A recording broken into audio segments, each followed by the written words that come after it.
Greetings and welcome, guys, gals, and non-binary pals, to episode 420 of the Words About Games podcast, the weekly gaming podcast for Words About Games. I'm one of your hosts, Amy K. Alexander. I'm joined this week by the only boy himself. It's Mr. Vitz Patel.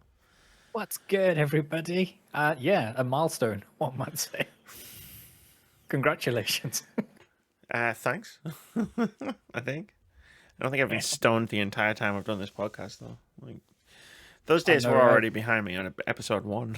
I mean, what? There is that, but yeah, following the video game industry, sometimes I wish that I was high for all of this, so it just wouldn't matter no more. Please, no. Then I definitely wouldn't be able to afford a new video game console. I'd be spending it all on weed. I mean... I'd have to stop smoking weed.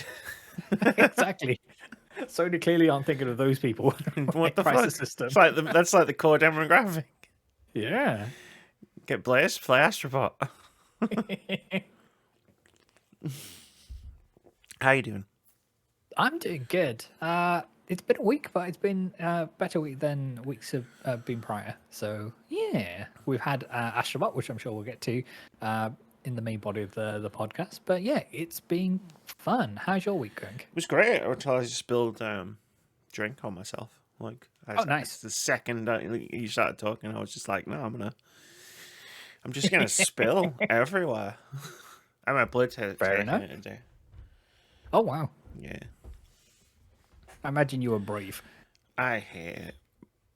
But and I showed the nurse how to install Audible on her phone, because we were talking about I've got a commute and I just listen to audiobooks. Oh, I like audiobooks, blah, blah, blah. We're chatting away, and then someone's like, oh, yeah, it's this thing called Audible, so you just install it on your phone.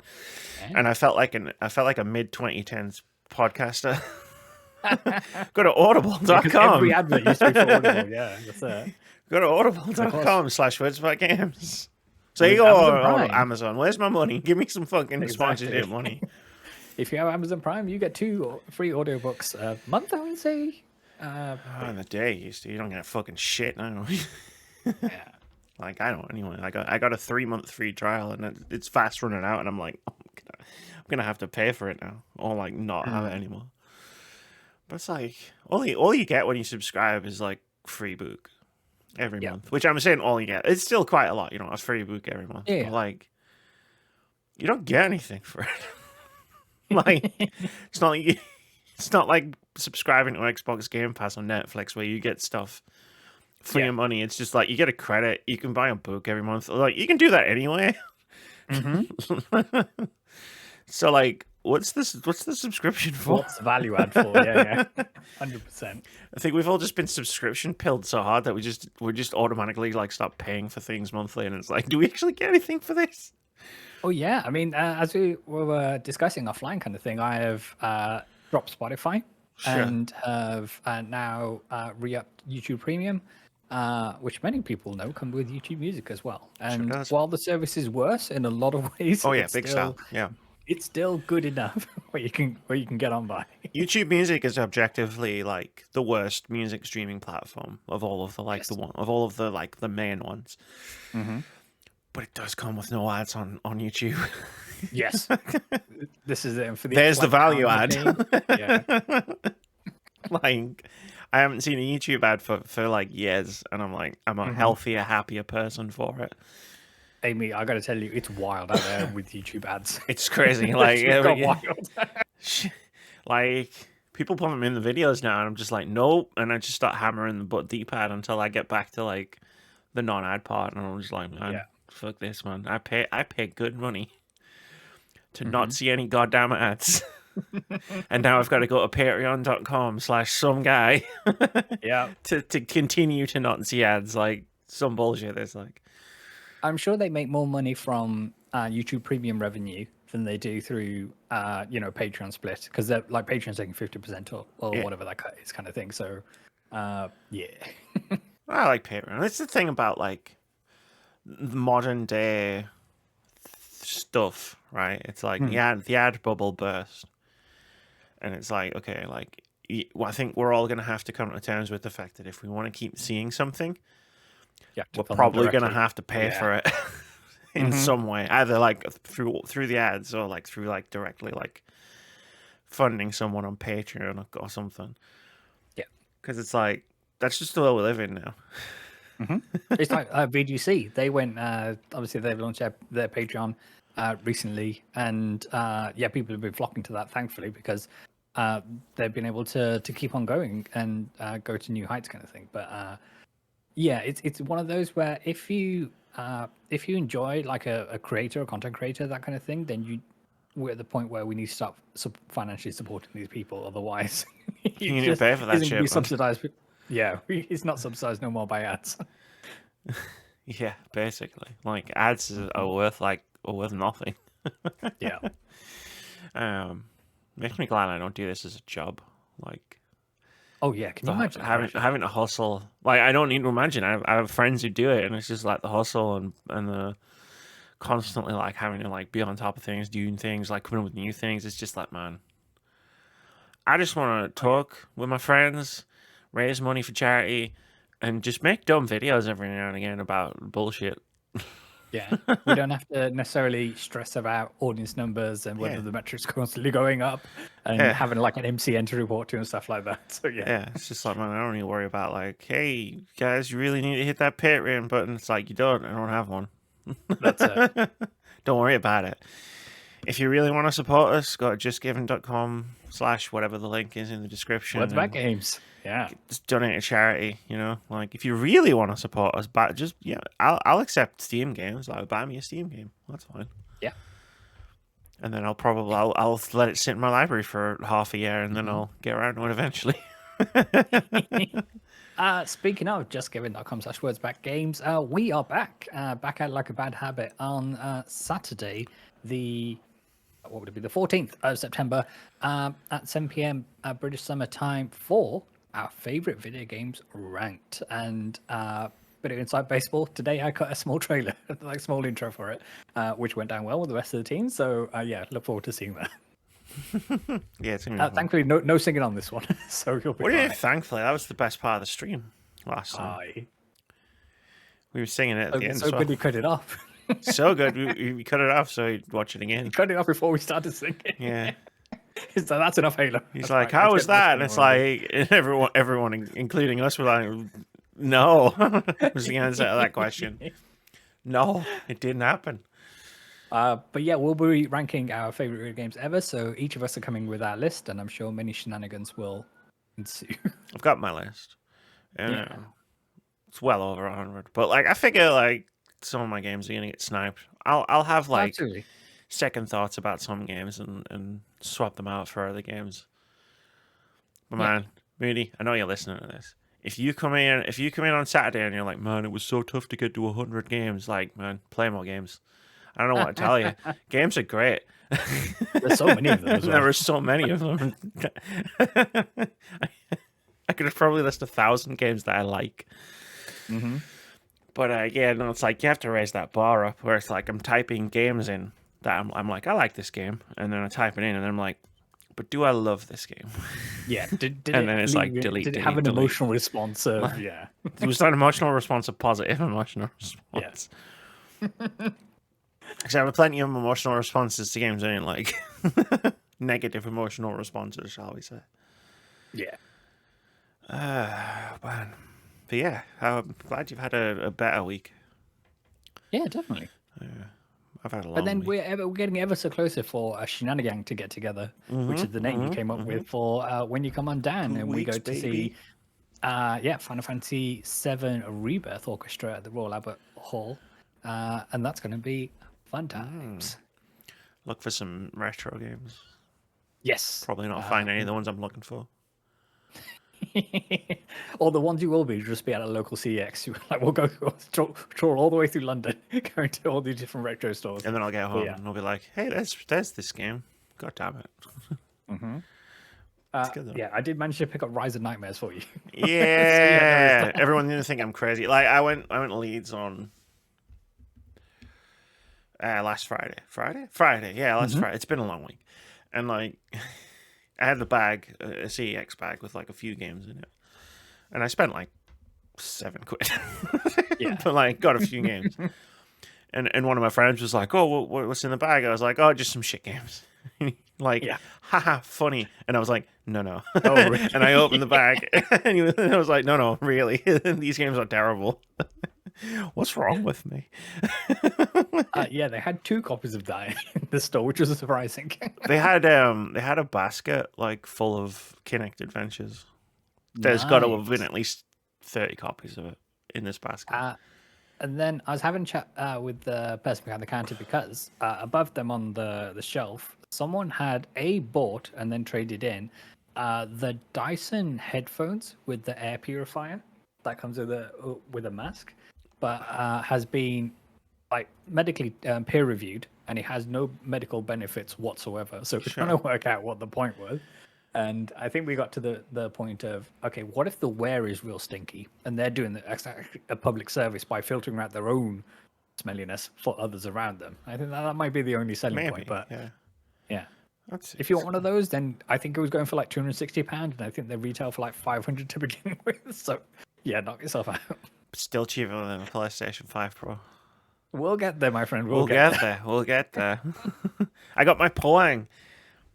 Yeah, you did. I did. I got my Poang. I didn't actually pay for it, which was awesome. But like, I've been sitting in it all week, and it's just like, Poang life is comfortable. Oh my god, it's so good. For those that are uninitiated, Poang is a rather iconic chair that IKEA have done and continue to do. And yeah, it's one of the most comfortable chairs you'll ever sit in. It's a very comfortable chair, considering it's one of the cheapest ones. Yeah. Like, I looked at the reclining armchairs, and I was like, nah. It's like half a PS5 Pro. I don't want to spend that much on a chair. That's a kind of metric for how we go things. I could buy like 8 Poangs for a PS5 Pro. But we'll get there. I got these jokes. These are going to be loaded for at least the next 5 years. Get used to them. There you go. Yeah. Remember the PS3? It's going to be like that all over again. But we're not going to talk about the PS5 Pro first off. This wasn't like a clever segue setup. Because what we were going to do instead was we're going to talk about like positive stuff. Yeah. Because like, you know how Moody would be here right now? And I'd be like, hey, it's Moody. And he'd be like, it's the holiest of days. It's video game day. So trust Moody to miss the video game podcast where we spend like most of it talking just about video games. Video games that we like. Video games that we've played. I've been saving mine up for a couple of weeks. It's a rare week on the Words About Games podcast. But yeah, we've been playing games. The first one of those was a little title from Team Asobi called Astrobot.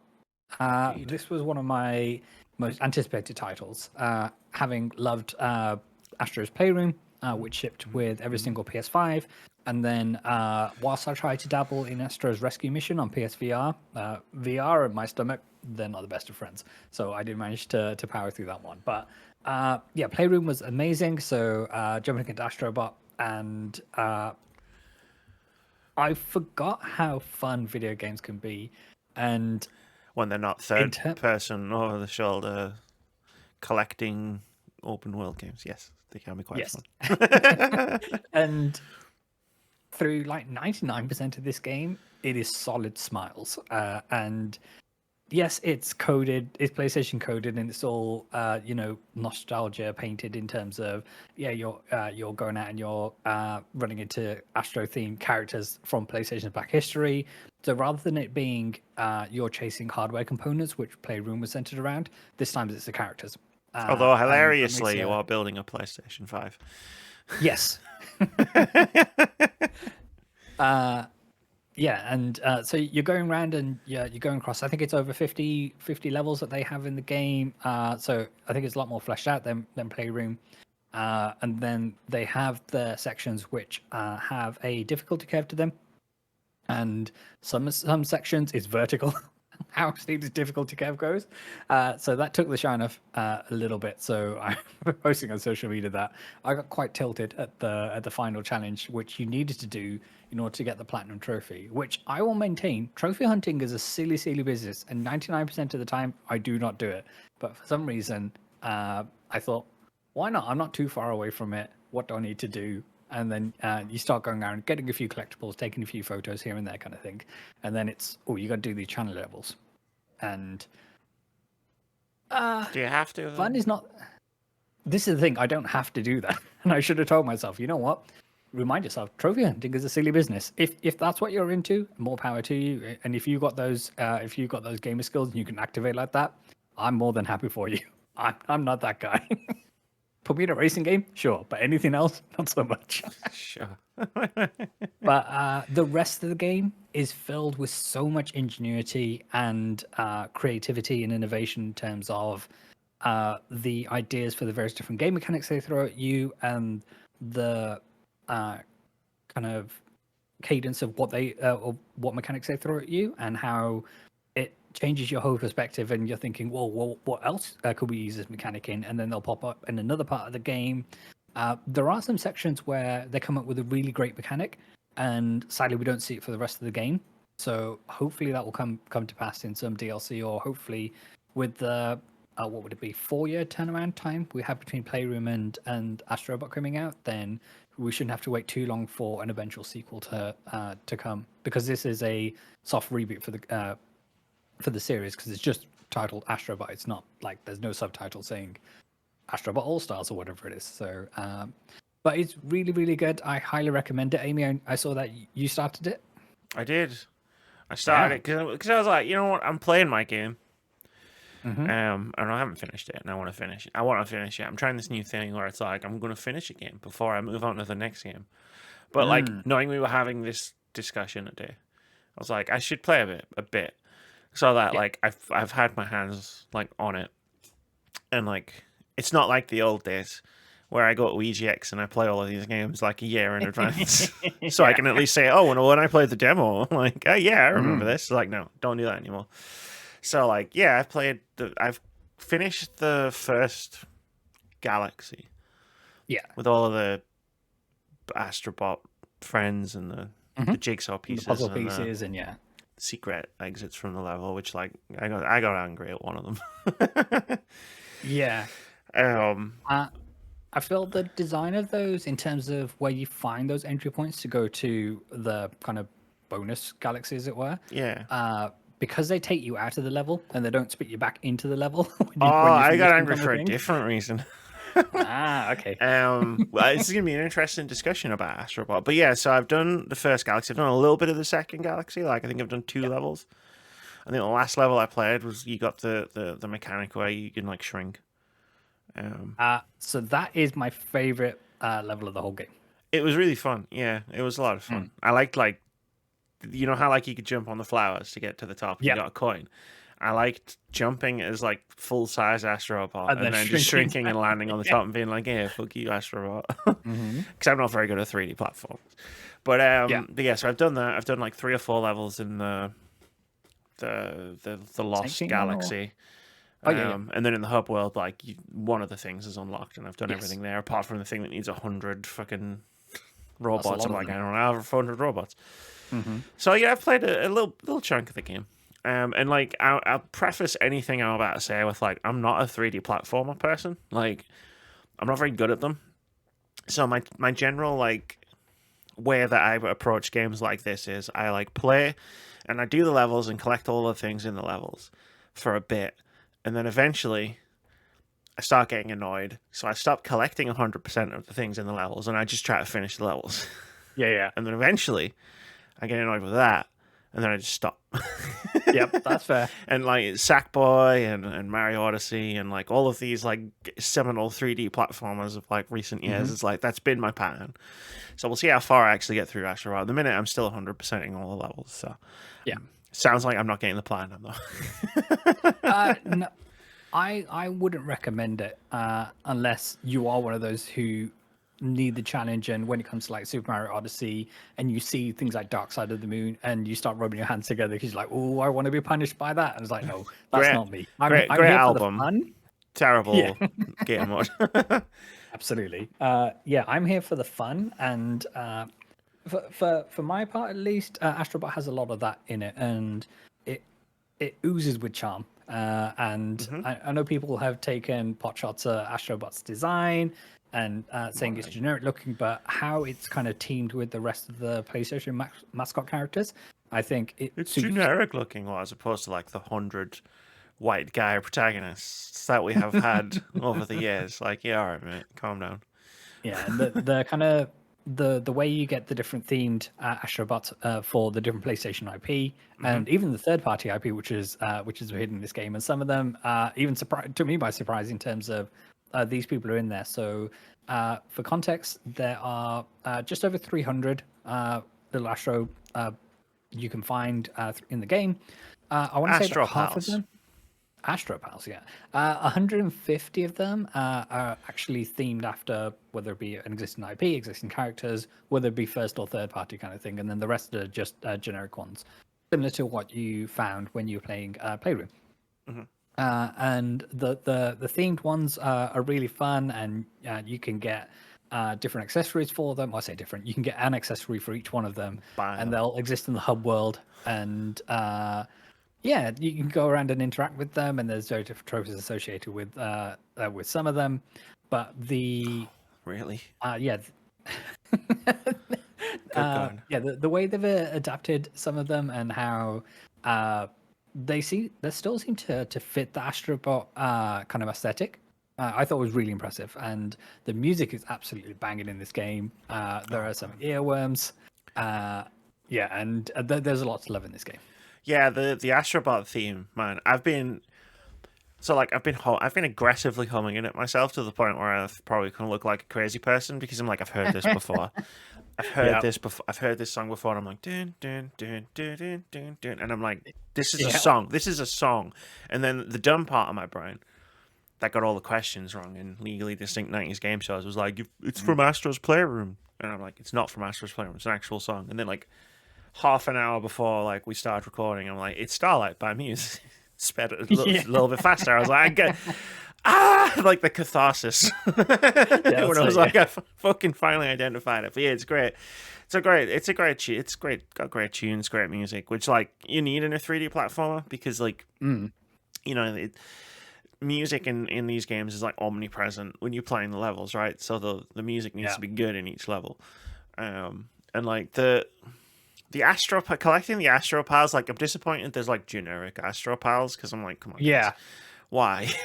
I'm sure we could have done something here, you know, like what, like I want that excitement of collecting a PlayStation icon every single time, whereas I do feel a little bit disappointed when it's an Astro Pal. I'm calling them Astro Pals from now on, but I think what's fun, I don't know whether this is because I'm into collecting retro games. I don't know whether this is because of the news that came out this week about the PS5 Pro, or just like the discussions we've had in general about video games. But finding all of the PlayStation characters from all of like the classic PlayStation like titles is having a different effect on me than I think it's having on a lot of people who are playing this game. Whereas like people, and it is fun to be like, oh, it's the guy from Ape Escape, you know, oh, it's the hunter from Bloodborne, hey, this is Castlevania.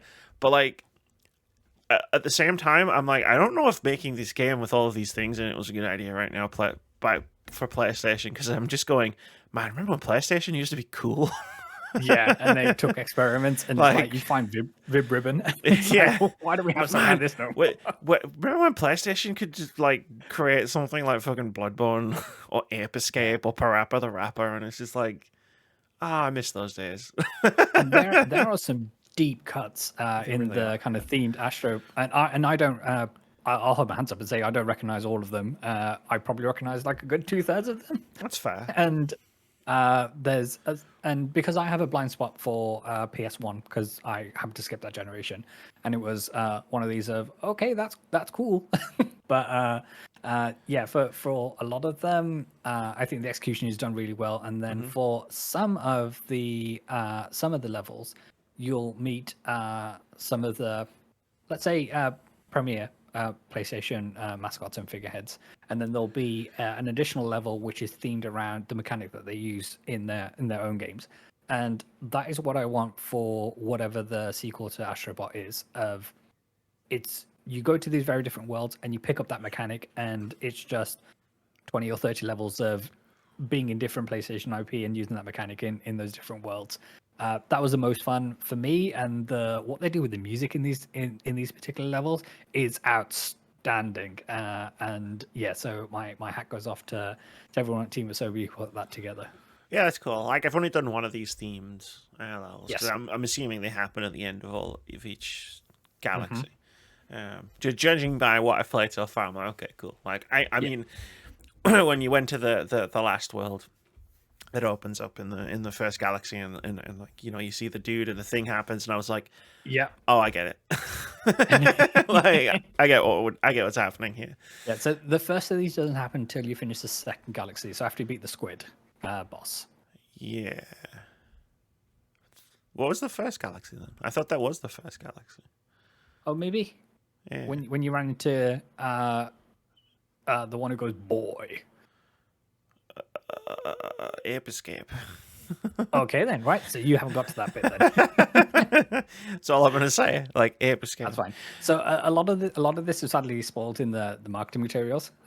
So yeah, if you're spoiled, if you were spoiled by that, then yeah, I apologize. For that, but there is so much magic to be found in this game. But yeah, no, there's a lot of cool stuff to be found in this game. And apparently, like we like Vitz has fried his brain playing too much of it. But yeah, no, I like the cameos. Like, I'm not knocking the game for having these cool cameos, and I think they're really well done. Like, Team Asobi have done a really great job, like with that aspect of the game. But I'm like, I miss Japan studio. Absolutely. Like, because this is like people from Japan studio working on this game, and it's just like, oh. Absolutely, and ringing their friends up at Capcom saying, and Konami saying, "Oh, can we just get this license real quick? Can we have Dante real quick? Yeah. Hey, what about Virgil? Hey, let's get Virgil in here too. Yeah. Make it a reunion." But yeah, no, that's cool. The platforming's fine. Like, for me, like, again, as a non 3D platformer Depth perception is a little bit tricky, especially when you're in space for some of these levels. Right. Yeah. Okay. Yeah, like, I'm just like, I'm dying a lot, but like, I die a lot in all 3D platformers, so like, I can't really. I'm not gonna sit here and like critique the 3D platforming, because like, I'm not very good at 3D platformers like of this type. Yeah. So like, for me, it feels like Mario Odyssey, which I've heard is one of the best ones, so I guess that's good. Like, if I'm comparing it to that game and being it feels about the same as this, but with like laser feet and different power-ups. Like, you don't throw a cap at something and gain its powers, you just punch a box open and all of a sudden you've got like grabby hands. Yep. Not in that way. You had like froggy fists where you can punch people real good. Yeah. And what were the other ones? Like, the mouse one was the best one. That's why Yes. That's why I'm thinking of it, and I'm just like, what were the other ones? What else could you do in this game? Like, shit, I've forgotten all of everything else. You found like an octopus squid looking fellow in the first level, and you can use that to inflate and get up to high locations and things like that. There's a few of them. The dog jetpack. Yes. So there's a few of them. I highly recommend that you check this out, and hopefully people go out and support this, because yes, it is a smaller title, and obviously the bigwigs at PlayStation were like, there's no big marquee titles releasing this year, where clearly this is one of them, and the critical reception alone has been stellar, and it's one of these where I hope people get behind this title and support it, because I personally want to see more from Team Asobi, and they deserve all the flowers. Definitely. Like, the marquee title thing is funny, because I think I put Astrobot in the same category as Animal Crossing, where it's like, I agreed. I was like, yeah, Astrobot's not a big marquee title. Like, and I thought it was gonna review well. Like, my prediction on OpenCritic a couple of weeks ago, I think, proves that. But like, I was like, it's not gonna be like a big game. Like it's not gonna pop. And then, like Animal Crossing New Horizons, it's giant, it's all anyone's talking about. And I'm like, okay, well, yeah, I guess it wasn't a marquee title, but it might be now. Yeah, that's it. And for me, when I first spoke about this game, and it's like, I was reminded how fun video games can be. The environments are lush and they're vibrant, and it's just a fun place to hang around in and run around in. And yes, some of the enemy designs are quote unquote generic, and like even the main antagonist isn't like a failed PlayStation 1 mascot who had like a grudge against Astrobot or anything like that. It is just a generic That would have alien been looking cool dude. though. Yeah, that would have been cool, exactly. Jake, now it's a Sobby. Yeah, that's it. Yeah, these worlds are fun, and it's just such a contrast from earlier on this year we were talking about Elden Ring and Shadow of the Erdtree, and just the how like polar opposite the vibes are. Exactly, both incredible experiences. Don't get me wrong, but Sure. yeah, it's rare for me to dip into an experience like this, and I say it's rare, even though I just played Link's Awakening 2019 remake, which is a similar happy and fun vibe and kind of thing. We're only a few weeks away from Echoes of Wisdom dropping soon, and that's going to be kind of colorful. Saw a new trailer for that. It looked amazing. Yeah, I'm trying to avoid watching that because I don't want to be spoiled for anything. Now it's like Princess Zelda. You're my girl. I'm all in. So yeah, let's go. Someone on this podcast got added to a list on Bluesky called "Cool Accounts That Post About Video Games" by Liam Robertson, who does video game documentaries and sees some of these things on that list now. But don't know who that could be. You got to be quite the cool cat to get on that list. So I've heard. I wouldn't know. She just said right in the shoulder. But yeah, Astrobot, go play it, and cautionary tale about getting the platinum because it's rough. Fair, that's fair. Like I wasn't gonna bother. Like I've gotten 2 platinums this month. I got one because I was like 2 trophies away, and I got the other one just more or less by accident because I was just like, I have to know more about this game. Like, let me keep digging, and then like just happened. If it helps, I stopped myself from getting the platinum in Gran Turismo 7. That's good. That does help. Because I was like, you know what? I'm not going to reward bad game design and trophy design. That game hates you, so I'm glad I did that. But yeah, no, like I'm really enjoying Astrobot. Like, I'll enjoy it for as long as I enjoy it, and then at the end of the year, I'll have positive things to say about it. Except the secret exits. Like, what the fuck? What, like, I found a secret exit at the end of a level. And I'm like, you don't put the secret exit next to the normal exit. What the hell? Like, I wandered around this level for a good 20 minutes being like, I must have missed something. I must have missed something. Like, because I'm like, I've beat the boss and like, like the exit's right there. And I'm like, I've missed it. Where the hell is it? And it's like, it's there. I'm like, fuck off. God damn it. Like, I wanted to use it to skip the boss because I hated that boss so much with the little thing where you got to climb. The climbing mechanics where you got to tip your fucking controller backwards and forwards. The pirate, the robot pirate. Yeah, so for those who are struggling to find collectibles, once you run through a level, you can spend 200 of your precious coins to buy the services of a bird, and the bird will start bleeping at you when you're near certain secrets. And they're handy for what they do. Obviously, 200 coins is a bit steep, but the only thing you're using your coins for is to open the gacha machine. Yeah, the gacha machine, which is just like, goddamn. Like, it's not even like they've managed to make a gacha machine boring. Like, half the fun of a gacha machine is spending your money and opening the things, and it's just like, somehow that's like, it's fine. Like, you get cool items, and your little Astro pals like have all of the cool items and stuff. But it's like, how did they make this boring? And my one takeaway is for the stuff that you get when it comes to painting your DualSense controller, which is your kind of spaceship that you go around the different worlds in, or even the costumes that you'll unlock for your Astrobot, they're still locked behind game progression. So you still have to find enough puzzle pieces in order to unlock, say, the changing room, which will let you change into costumes. And like the Lady Maria costume, who we all know from Bloodborne, she is behind a paywall. If you don't get the deluxe edition for like £10 extra or $10 or whatever happens to be. There is the regular Bloodborne Hunter, so you can dress up as them if you want to, and that outfit is very, very cute. But yeah, I haven't unlocked this yet. Hopefully you'll get that. Maybe. We'll see. Again, if I get that far. And then, this place is a damn curse. This place is a damn curse. Why? Exactly. Why? I love Bloodborne. But I like Astrobot. I give it a thumbs up. There you go. Yeah. Like, it's not like my cup of tea, but It's fun. And like, yeah, video games can be fun. Go figure. Who'd have thought? And we're in such a rich vein of these type of games. Well, I imagine, because we have the Plucky Squire coming up, we've got Echoes of Wisdom coming up as well. In theory. Yeah, yeah, in theory. We've hit a rich fan. We'll see. We have to see if that theory pans out. Or like, Vitz's heart's gonna get broken many times. We'll see. Yeah. But while we're talking about like fun, like video games can be fun. Have you ever heard the turn of phrase, if you set out on a path of revenge, dig 2 graves?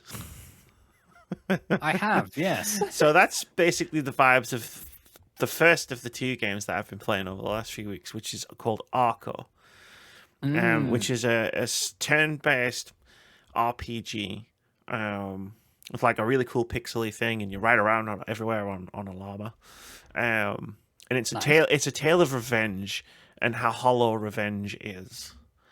They call it a Mesoamerican fantasy RPG, and it's definitely like it's got a cool story told through 3 different protagonists in 3 different campaigns that comes together in like a final act, where all the characters like go to fuck up the bad guys. We'll just say the bad guys. Yeah. But it's quite cool. So it's like, it's about revenge. It's about colonialism and the impacts of colonialism. Right. So like, it's set in South America, I believe. If I'm wrong about that, I apologize. Where it's like the colonizers have come to drill for oil, but like they're bringing their technology and their like modern world stuff, and it's like in the old world stuff, it's like magic is still a thing, for example, and stuff like that. So like those 2 things clash together. And in the midst of all this, like, you've obviously got the clash, and like you see through these 3 different perspectives, like the impact of like that kind of colonialism, and the impact it can have on individuals, on communities, and on the land in general, and just like the magic of this world like going away because like they've brought guns and dynamite and like technology with them. And on top of that, it's built on this world that's really like fun to explore and like wander around in, go to all these different places, meet these different characters, like learn like about the history and the lore of like the place that you're in, while also like making decisions, and like in a really interesting way where it's not like, one thing I'm starting to get a bit tired of in the decision making thing, in like decision making in games, is like when the game goes, this is a decision, and it like zooms in on it, and it's just like, and it's like you've got your 2 options, and it's like, well, this is definitely going to be important. It's just like, no, it's like you'll make choices without even realizing you're making choices. You'll make bad choices with good intentions. Of course. And then you start questioning everything that you're doing, and it's just like, well, the last time I tried to help someone, did that well? Do I help this person? It's like, it's really effective in sort of like making you question like your own impact through the world, where it's like, oops, I accidentally wiped out like a tribe of really nice people, you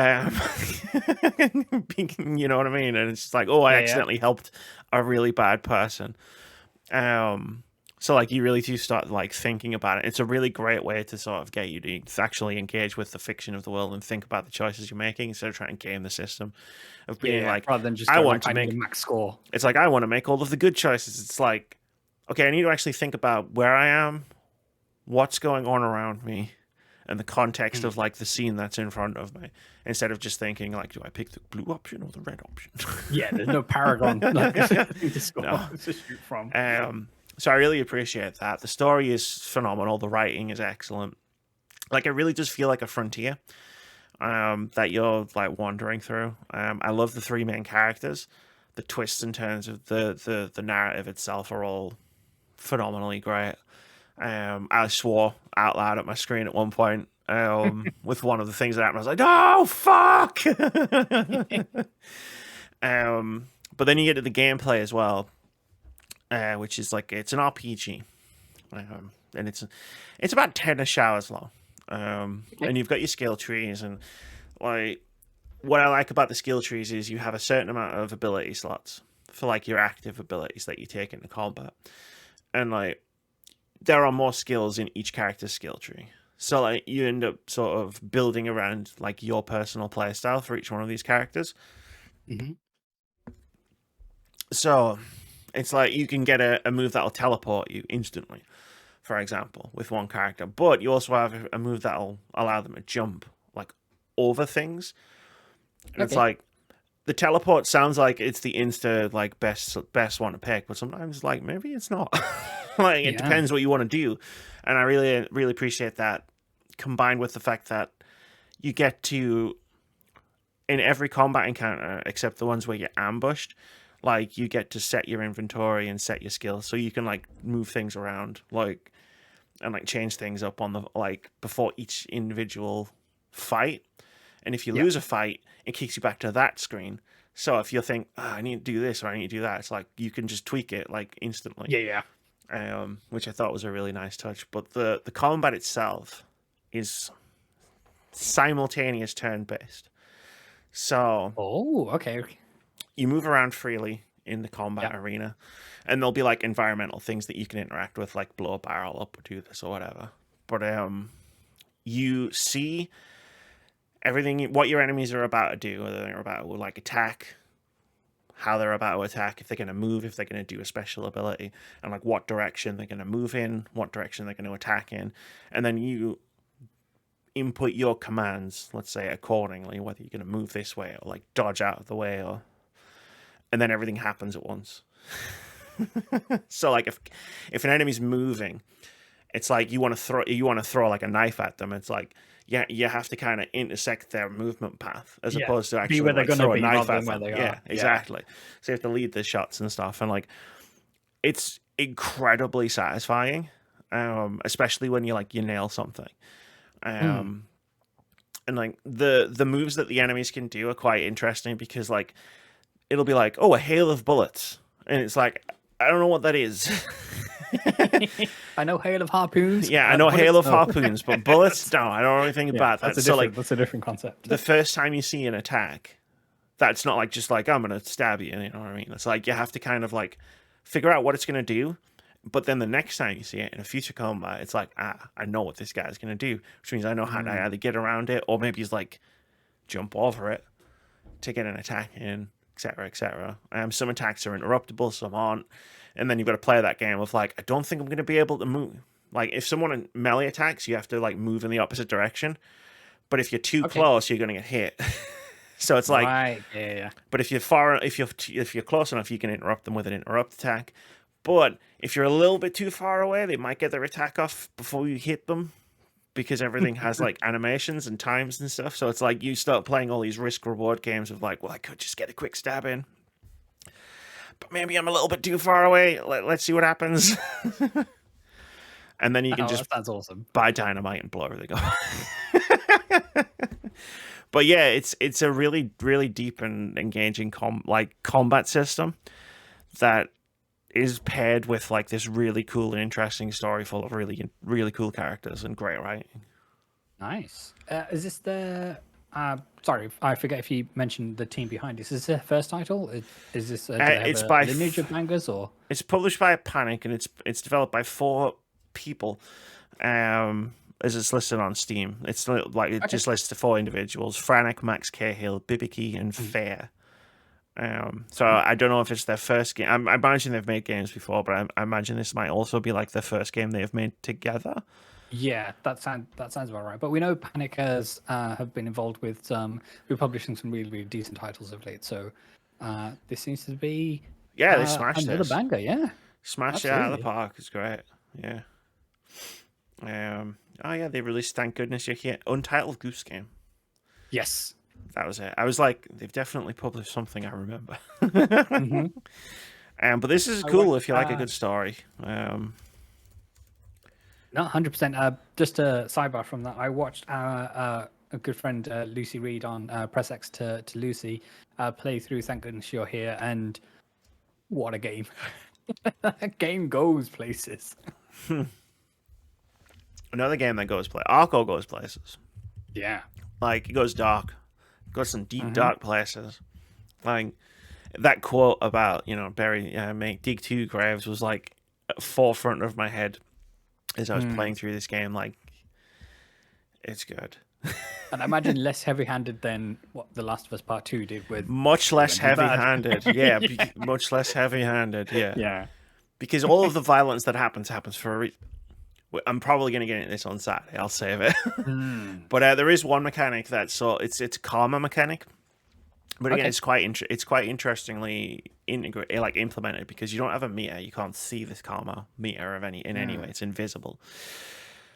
And again, it's not like you can pick the good karma or the bad karma options. And maybe the bad karma options will give you some kind of reward to offset the cons. No, what happens is in the planning phase, sometimes ghosts will spawn, and these are they're like the weight of your conscience of like all of the things that that you're haunted by the decisions that you've made. And if you make a lot of bad decisions by accident, because again, there's no way to tell if you're actually going to make a lot of good decisions or a lot of bad decisions for the most part. Sometimes the doing the right thing is quite obvious. Sometimes it's not. Just like real life. You make the call in the moment. Yeah, you don't have the full set of information with you, that kind of thing. Yeah, exactly. You do what you think is best. You do what you think is best in the moment, but the ghosts move during the planning phase. So as you're trying to figure out what to do and how to move and shoot and stuff like that, there's just this ghost coming slowly towards you. That's gonna do damage, 1 damage to you. Right. And it's just you can get rid of them you can get rid of them by drinking vodka, which I thought was a nice touch. And there's different ghosts. Sometimes you can get rid of them by damaging them and stuff like that. But and they won't go away instantly if you don't use one of these items. It's they'll stop. And then you do all of the stuff happens, and the planning phase happens, and it just starts moving again. And so you're doing this thing where it's you're meticulously planning the thing, and then all of a sudden it's oh shit. I don't have HP to lose right now. Fuck. Yeah. But I thought it was a really cool touch. I like the idea of it being a physical manifestation of being haunted by your bad decision making. The metaphor is real. Yeah. So yeah, I just remembered that, and I wanted to mention it. It's such a good game. You should go play it. It's reviewed really well. It's the 6th highest reviewed game on OpenCritic for 2024, but I don't think it's sold particularly well. And I think it really deserves the support. It's such a really good game. ARCO, if you're looking for the spelling of that. Arco. And then the other game I've been playing the last couple of weeks, Tactical Breach Wizards.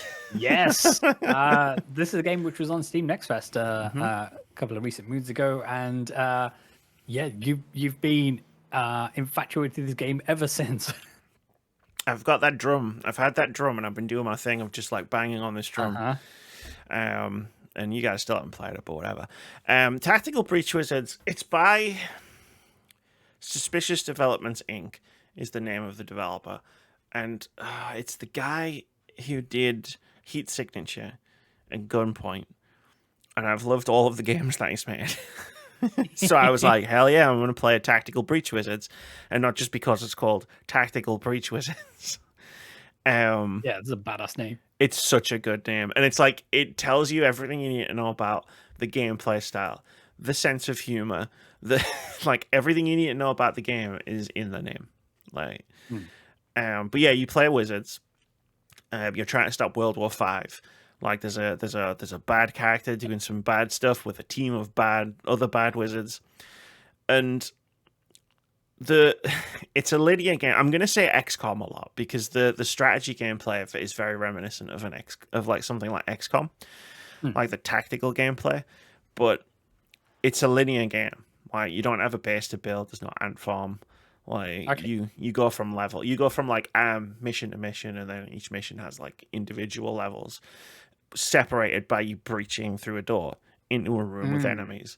And the conversations happen between those missions, but also at the doors. So you'll be having conversations at the door, and then you'll breach and go. And it's such a wonderful game. It's so funny. Genuinely incredible sense of humor. which is like the main thing that sticks out to me. It's just like I love the writing. It's sharp, it's witty, and I'm constantly like laughing my ass off. Hell yeah! Like one of the main antagonists that you find or you fight like as a boss fight like a couple of times is the traffic warlock. Steve, the traffic warlock. And like his thing is he throws phantom traffic. So like mechanically it is like a ghost car will appear every few turns, and there's like it's like 4 squares wide or whatever, and it goes across the map. And it's like you don't want to be in the way of it. Yeah. But like there's a series of achievements like for every time you fight him to basically bully him. Like basically you just spend the game bullying him as you go through. Like a big mechanic in this game is kicking people out of windows. Or like pushing people out of windows with like magic powers. Like it's called defenestration, which is the word for ejecting someone out of a window. Pick a window, you're leaving. Yeah, basically. Yeah. Like you can make I don't want to go in depth into like all of the different abilities that each of the characters have. Like there's main characters that you have in your party. You don't get to choose like your party members. It's very much a case of in this mission, these are the characters that you have. And then it's like it's almost like a puzzle. So you have your main objective, which are usually the same. It's like clear the room. Maybe you have to use a laptop to open a door. And like seal doors, reinforcement doors. Not magically, just with wood. Yeah. So they can't get through the door. And then each individual character will have optional objectives. So like one character might be clear this room in one turn. Or I'll talk about the necromedic character just because I think her introduction is incredible. But one of her main abilities is like she can resurrect other characters with 1 mana, which you have to spend to use some of the special abilities. If the character is already alive, she shoots them in the head and then resurrects them with 1 mana. So if you've got a character who doesn't have any mana, but you need them to have mana, there you go. You just cap them and then bring them back. This is the kind of game we're dealing with here. But awesome. There'll be like maybe there'll be an objective which is, hey, if someone's got no mana, like, and then like you get confidence points to buy new outfits. Not to buy new outfits, they own all of the outfits, but they need the confidence to be able to wear them. Oh, be able to pull them. Yeah, exactly. Yeah, absolutely. Yeah, so you gain confidence by doing that. And these sub-objectives, these personal objectives, are kind of like the puzzle of the game. It's like there's an optimal way through this level. And if you can check off all of these personal objectives, you probably found the optimal way through the level. And when you pull that shit off, it's a good feeling. It's a good feeling. Hell yeah. I mean, like, people are flying out of windows left, right, and center. That heavy guy's just gone through a death's door. It's like, you're just like, yeah, I mean, I'm in the zone, man. So in my mind, it's like how people first started playing Baldur's Gate 3, where every option was just to kick a person off a ledge. And that's how you end it. You lose the loot for that. You send them flying. Yeah, because like, a guy can have like 6 health or whatever. But if he goes out the window, he's dead. That's it. What are you going to do? You ain't got a parachute. Unconscious. We don't kill people. Of course. Unless they're on our own team. You need that mana. You need that mana. Needs must. But it's like the tactics is great. Like, I went into it knowing I was going to like this humor. Within like 5 minutes, 10 minutes of like playing the game, like the opening sort of section, I was like, cool. This is made for me. Like this witty sarcasm. There's every time the dialogue options come up, there's an option which is just like, I would have probably said that if this was me in real life, so that's good. But then, like, as I'm getting into the gameplay and I'm unlocking more abilities and like spending skill points to augment those abilities in some way, really useful way, and then like other characters are joining and I'm getting their abilities, and it's just like, it's a hard game to put down. Right, once you're out of that flow, and you get like optional. You get optional levels. Like one of the characters will have like optional levels to do to gain more confidence, and they're called anxiety dreams. And you have conversations with yourself but your other self is also role playing as the therapist that you never tell the truth. It's exactly my kind of game. It's layered, is what you're saying. Yeah. And I haven't quite finished it because I took the time to play Astrobot, which I'm glad I did. But I am pretty confident in like my opinion on this game is only going to go up if it goes anywhere. Like I'm not gonna suddenly be like, oh, actually this game sucks. It's like it's a really great strategy game. And if you laugh at at my sarcasm, you're gonna love this game. From that perspective as well. Hell yeah. Again, one of the main bosses is Steve, the traffic warlock. Traffic warlock. All traffic wardens are now called traffic warlocks in my mind. That's it. And there's another bad guy who like he can set things on fire, but like not like fatal fire. It's like it's an inconvenient fire. Like it doesn't go very hot. Just lukewarm. Yeah. And again, like the resurrection mechanic is like if you're still alive. That's how you cure people. Like, if you're poisoned, you can shoot them. Yeah. And then bring them back. They're not poisoned anymore. Amazing stuff. It's a great joke, but it's also well thought out. Yeah. It's that Amy K. Alexander sweet spot. Yeah, it goes an extra level if you're in that mindset. You laugh really and you go, that's funny, but also, actually, that's really clever. And hilarious. There you go. Clever, really, and hilarious. Amy K. Yeah. Put that on the Steam page. I have to check the guy's name. It's two in my head in. I think he was a solo developer. So that's Tactical Breach Wizards. This is a game that's on our Words About Games curator page, where we wishlist a ton of indie games that Tom Francis should check out as well. Yeah, there you go. Tom Francis. Tom, put that on the Steam page. Quote me on it. I'm verified a cool video game account. This is it. She's on the list now. I'm on the list. But like, yeah, so I've played these two games. I've got a big backlog of like games that I'm noticing are all indie games as well. And I'm just like, man, like remember like a few months ago when the allegations were like, oh, what a slow year it's been for games. And I'm just like, I'm just nonstop. Like, this game is awesome and this game is awesome. It's like, I'll say what I've said before. You all need to play these indie games that I keep banging on about. If you think it's slow, check out some of these games that I keep talking about because they're really fucking good. Yeah. Don't listen to the Jeff Keighley's of the world. Yeah. Play some indie games, goodness sake. Yeah. Oh, you could play No Man's Sky again. Like, it's a good game. Don't get me wrong. It is a very good game. But take 10 hours out of your life, play Tactical Breach Wizards. You won't regret it.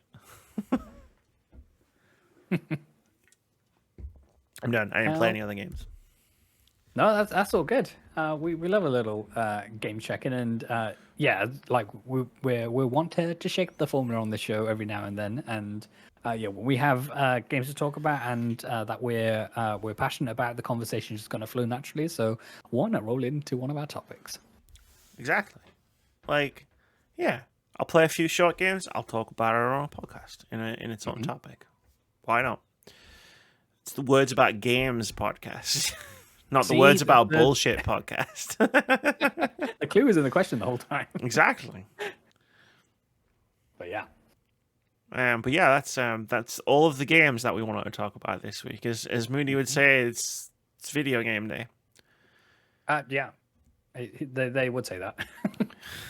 Speaking of it being the holiest of game days, we've got one more game to tell you about because it's time for Indie Game of the Week. This is the thing we do every week where we talk about a cool looking upcoming indie game for you to go on wishlist, go and check out the trailer, go and look at those screenshots, go and read that Steam store page description. And this week, one time only, probably not one time only, go back the Kickstarter because this game is currently up on Kickstarter and it needs your money to get made. And you should go and do that. If you like indie games, which you should, if you're listening to this podcast and you don't like indie games, I don't know what you're doing here. I don't know how you found us. Go into the description, find that Steam Curator link, click on that. It's got all of our previous indie games of the week. There's more than 100 indie games on there. You can go through the whole list. You can go and buy some. Go and wishlist the ones that aren't out. Do whatever you gotta do. Support indie games. Indie games are amazing. Indie developers are amazing. This week's indie game of the week, however, is The Witch's Bakery, a 2D adventure RPG, which rhymes, where you live a magical life as a witch baker in Paris. Manage your store, visit iconic streets, and heal people's hearts with your croissants. Hell yes. If that hasn't sold you already, dear listener, then I don't know what to do. The game's split into 3 phases. In the daytime, you manage your bakery and serve clients with your team of friends. In the evening, you explore Paris and build relationships, discovering the city's secrets and going inside your friends' troubled hearts. And at night, when you rest, you improve your magic, decorate your bakery, and spend time in your cozy atelier. What a beautiful collection of words. This game came up on Kickstarter a little while ago. I shit you not. I think I got like 7 or 8 DMs. Hey, have you seen this? Yes, I've seen this, yes. Hey, have you seen this? Yeah, I've seen this, yeah. Hey, I thought this would be right. You're right, it's right up my alley. And I do already know it exists. Thank you. I'm sure we'll get the comments on the YouTube listing of this podcast. Hey, have you seen this game? Yeah. Like, yes, check the show notes. But you should go back on Kickstarter. I intend to do that. The estimated delivery date for the Kickstarter is next year. And yeah, it's a slightly more direct way to support an indie game than just wishlisting, although you should also wishlist. Hell yes. I believe I cut you off while you were about to say something. No, I think you covered all of it. I think there was we don't see enough games set in the wonderful city of Paris, and it's good to see this one as well. I'm sure they'll have a beautiful interpretation of that city and all it entails. And they're just healing people's hearts with croissant. So yeah, I think it's pretty realistic. I think a good croissant could definitely heal me. It could heal my arm right now. There you go. Because like for audio listeners, Amy is currently wearing a bandage on her arm. It's the little cotton ball that they give you when they suck your blood out of your arm. Mm-hmm. She saw a vampire today. No, I saw a really nice nurse who liked books. She may have also been a vampire. Potentially, but as long as I get my test results, I don't really care what she does with the rest of it. I mean, people may assume I'm painting vampires in a bad light. I am not. I'm just saying she may have just been a vampire. I mean, it was noon, so I'm gonna go with probably not. Like, kind of bright. No, you get the modern day vampires now. Anything goes. I don't know. I'm starting to think you might be a vampire, though. You know a lot. Yeah, I know too much. Oh no. But yeah, no. Indie games, go wishlist them. They're great. Witch's Bakery, that one's called. The Witch's Bakery. Go back it on Kickstarter. Now it's time for our ad read, except it's not really an advert. It's Vitz telling you about our awesome special effect fundraiser. Remember, Saturday, January 14th. Why did my brain go to January? I mean, we might do one on January the 14th, but yeah, Saturday, September 14th. We're going to be making a top 100 list of our favorite games together collectively. I've been told by reliable sources, including Twitch chat, that everybody's favorite part of these streams is our bickering. This is bickering central. There's going to be no more this is where all of the concentration of bickering is going to be at its highest. Mm-hmm. So, do you remember how we all banded together to beat Halo Reach? There's going to be none of that. Yeah, this is the opposite of that. When I go psycho mode, it won't be on any fictional aliens, digital pixels. It'll be on these two. Amy will finish the fight, but not that fight you're talking about. But yep, stay tuned for Vitz telling you all about that. What's good, everybody? I hope you're having the best day. The Words About Games podcast is fundraising for the fabulous team over at Special Effect. If you didn't know, Special Effect is a charity that transforms the lives of physically disabled people all over the world through innovative use of technology. The heart of their work is the mission to maximize fun by helping people control video games to the best of their abilities. They're bringing families and friends together, having a profoundly positive impact in quality of life, confidence, and rehabilitation. Amy, Moody, and I have been working on a number of streams to bring you a whole host of shows, games, shenanigans, and more. Everything from ranking Resident Evil, becoming the noble team in Halo Reach, and finding our competitive streak in legally distinct and 90s game shows. We've got several more charity streams in the works, and with your help, we can get there. Special Effects is a charity near and dear to our hearts, and we'd love your support in raising as much money as possible to bring the joy of video games to so many more people. Simply click on the link in the description below of wherever you're enjoying this podcast, or scan the QR code you see now. That will take you to our Just Giving page, where you can learn more and donate. If you're not in a position to donate, that's more than okay. Times are tough and we understand. Please consider sharing our Just Giving page on social media. It will help spread the word and the work that we're doing. Thanks for listening, and for now, let's get back to the podcast. Oh God, here we go. It's that time. Oh We knew it was God. coming. Do you want to talk about Astrobot for the next hour instead? I mean, I could do. Sadly, we have to discuss a little thing that dropped today, or this week rather. Sure did. PlayStation, they did a thing. So obviously the vibes of PlayStation were super down when it came to Concord being closed 2 weeks after being launched, and then everybody was like, "Oh, we're so back with Astrobot." And then the PlayStation 5 Pro was announced, and oh no, it's over again. Pohang. I just realized I moved it. Yeah, Pohang is in shot in the back. for It's covering for up those all. watching It's the covering audio up all of my Kinect games. hiding your shame. The shame. Yeah, so Sony, in their infinite wisdom, announced the PS5 Pro. So this is in a similar way to the mid-gen refresh that happened with the PlayStation 4 Pro and Xbox Series One X and S back in the day. They had like a 9-minute presentation led by Mark Cerny, the architect of the PlayStation 5, and indeed the PlayStation 5 Pro.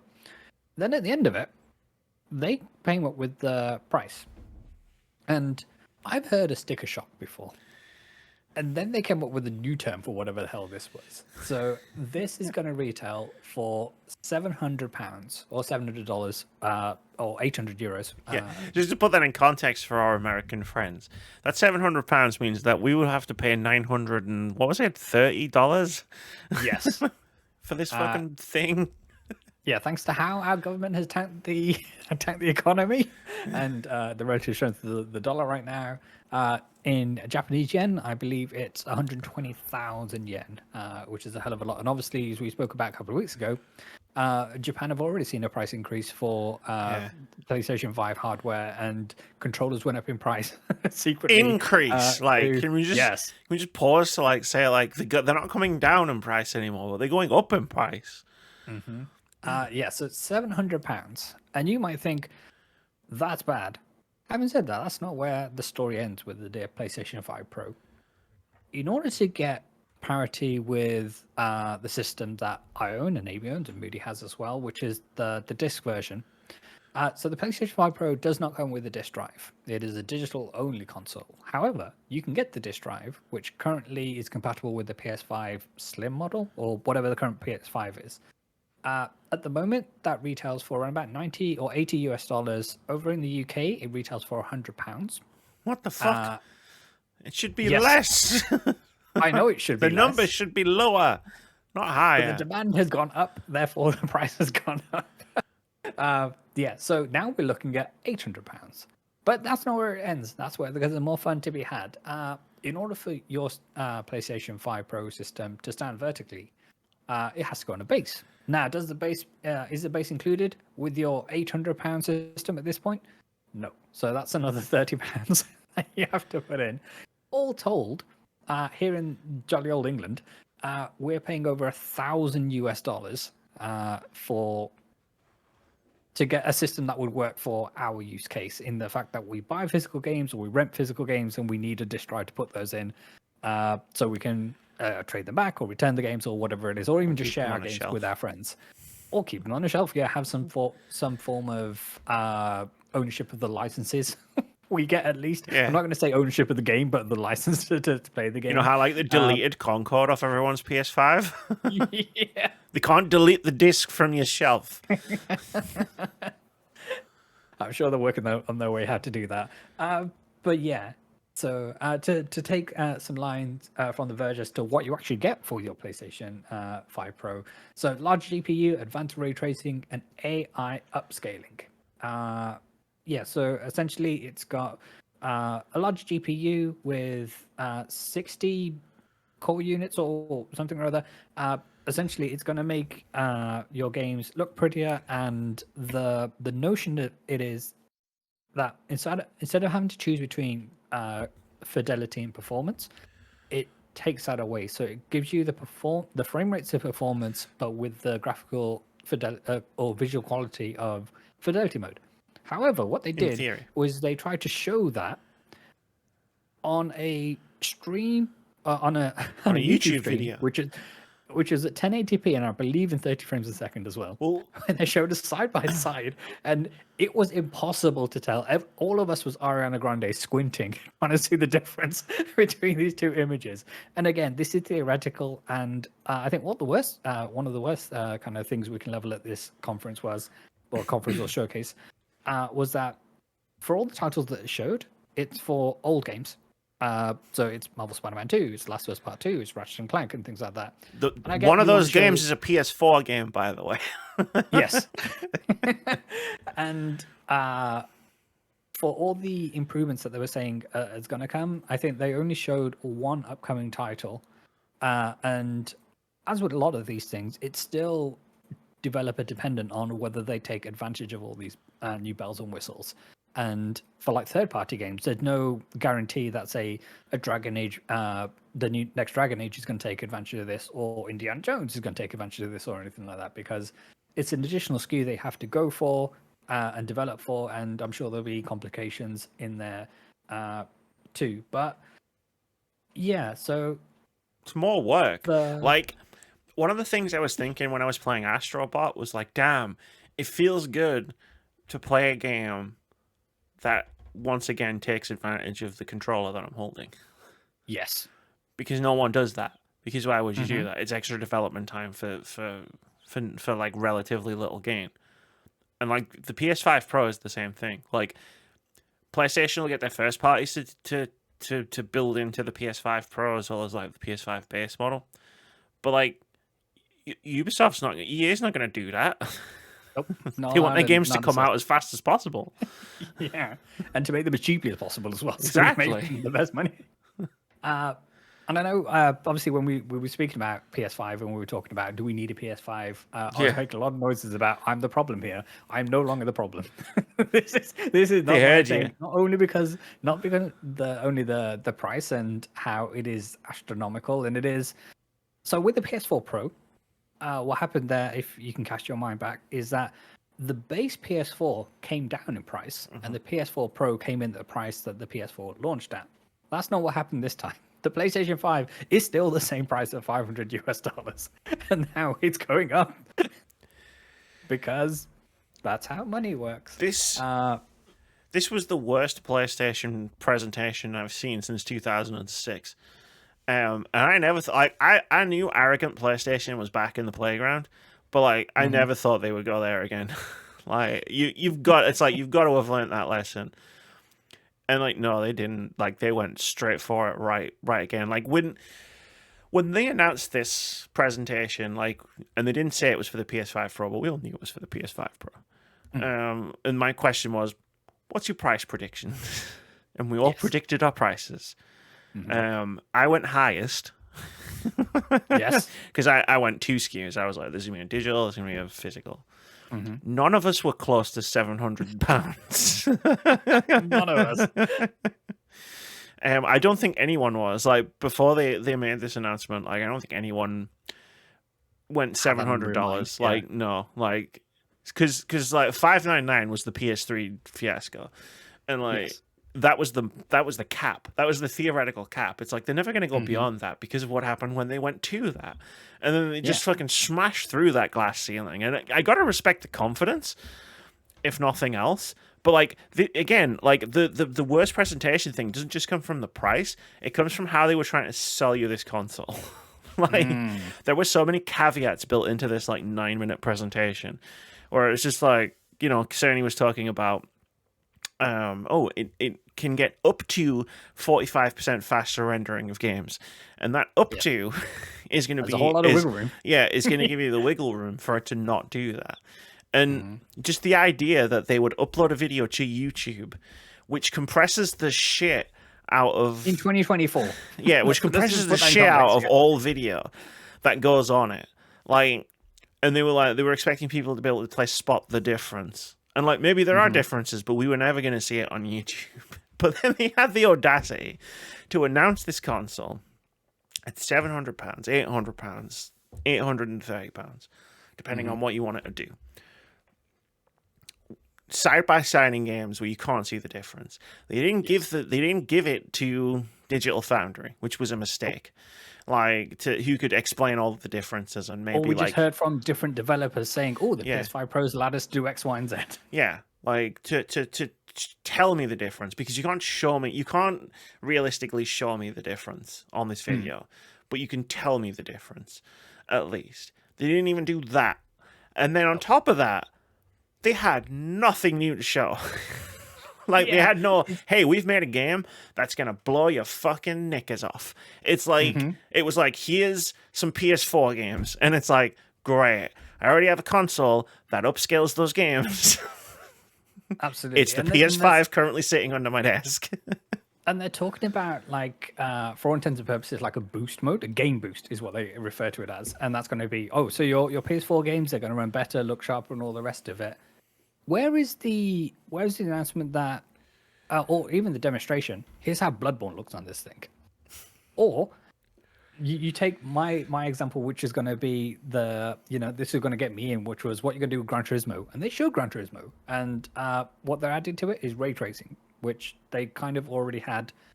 What we have at the moment, and again, this is a game which is cross-gen across PS5 and PS4, and it's kind of okay. At no point did I ever think Gran Turismo looks ugly or needs any of this. The main problem with Gran Turismo is content rather than what they've been working on. And then we hear stories on CNET of how the team at Proliferant Digital spent their resources making an 8K mode for this game.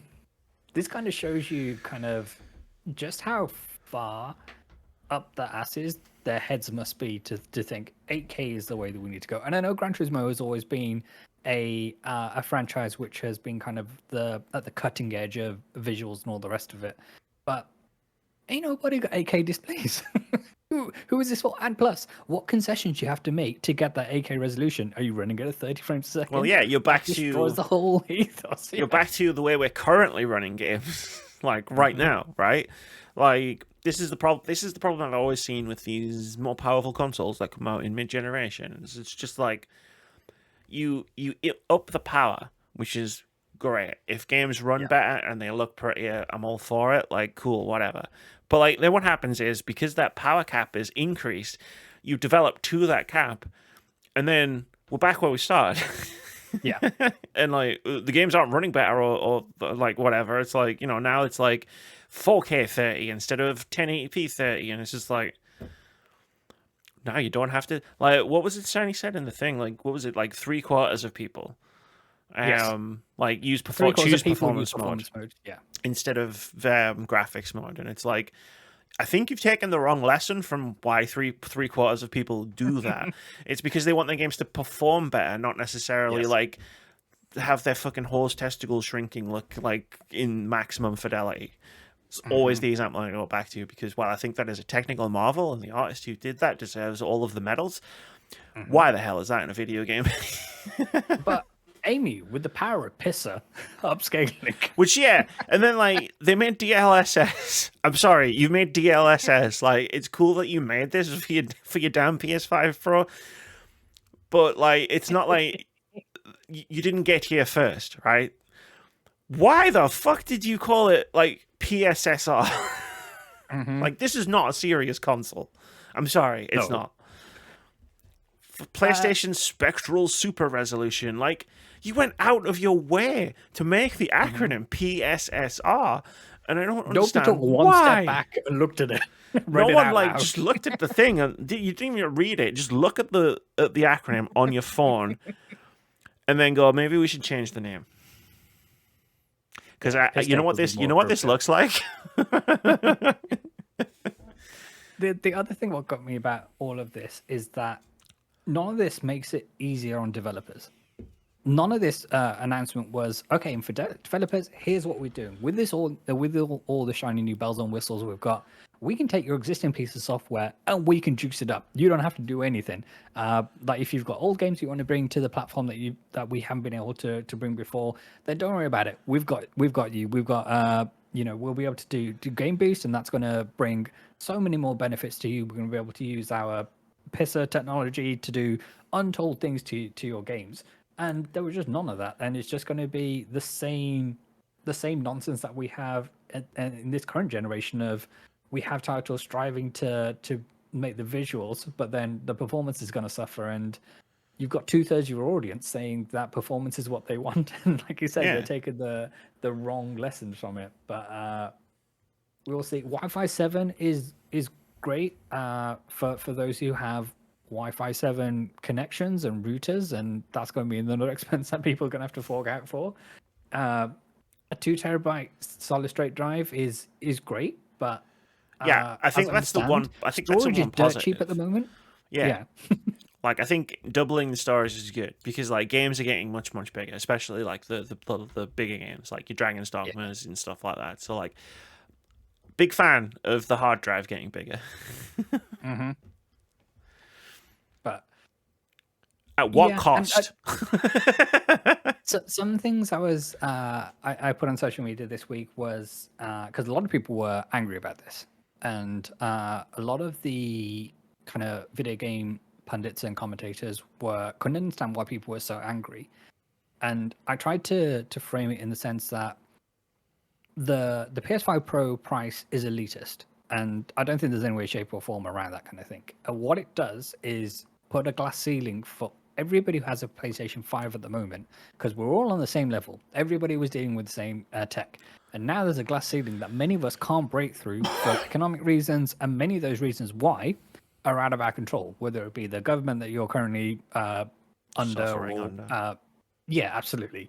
And it's one of these where these pundits and commentators will say, well, this is optional. You don't have to get it, which is all well and good. And it is fair, but in the context of people don't have the ability to opt in to make that choice in the first place. It's being made for us. Yeah, because we can't physically attain that item. So that's where it falls short, and I think that's where a lot of the anger has come from. Yeah, and like I've seen I've seen the defenses. It's the same defenses. Like when they raised the price of video games from 60 to 70, it was like, well, think about inflation, and it's like, okay, take that inflation graph and like overlay it with how fast are wages climbing and how fast is the cost of living climbing. Yes, because what you'll find, one of those lines isn't going up as high as one of those lines is one of those lines isn't going up as fast as the other two.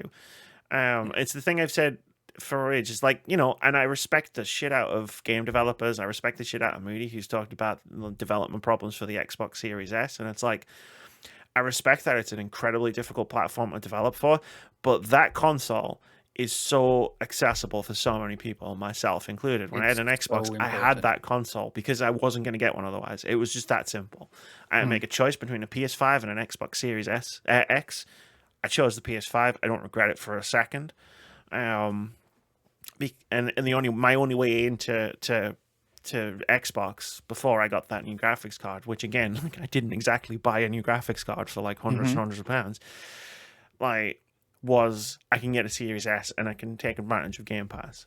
Like, there's an annoying trend I find annoying anyway, but I find it also worrying of like when we talk about consoles, when we talk about PS5 Pros and Xbox Series X's and 4K 60 frames a second and whatever else, there's this worrying trend to forget about like how expensive these things are for just people, like, because we're the people who are most likely to buy this kind of stuff, like, because like the enthusiast who listen to a podcast like this, who are in tune with what's going on with the this is our primary hobby, right? Like I'm dropping cash on old games because this is my primary hobby, like, I'll look at a retro game that might cost £100, and I might think, actually, I'm going to pay that because I want that. Like, I might see like a console that costs like £500 and go, yeah, I'm gonna like save to buy that because I want that platform. I want the experiences that that platform gives me.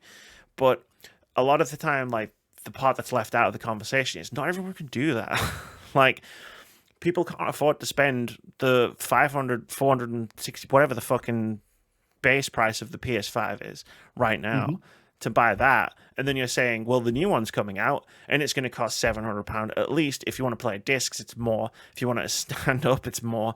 And the price of that base console isn't coming down.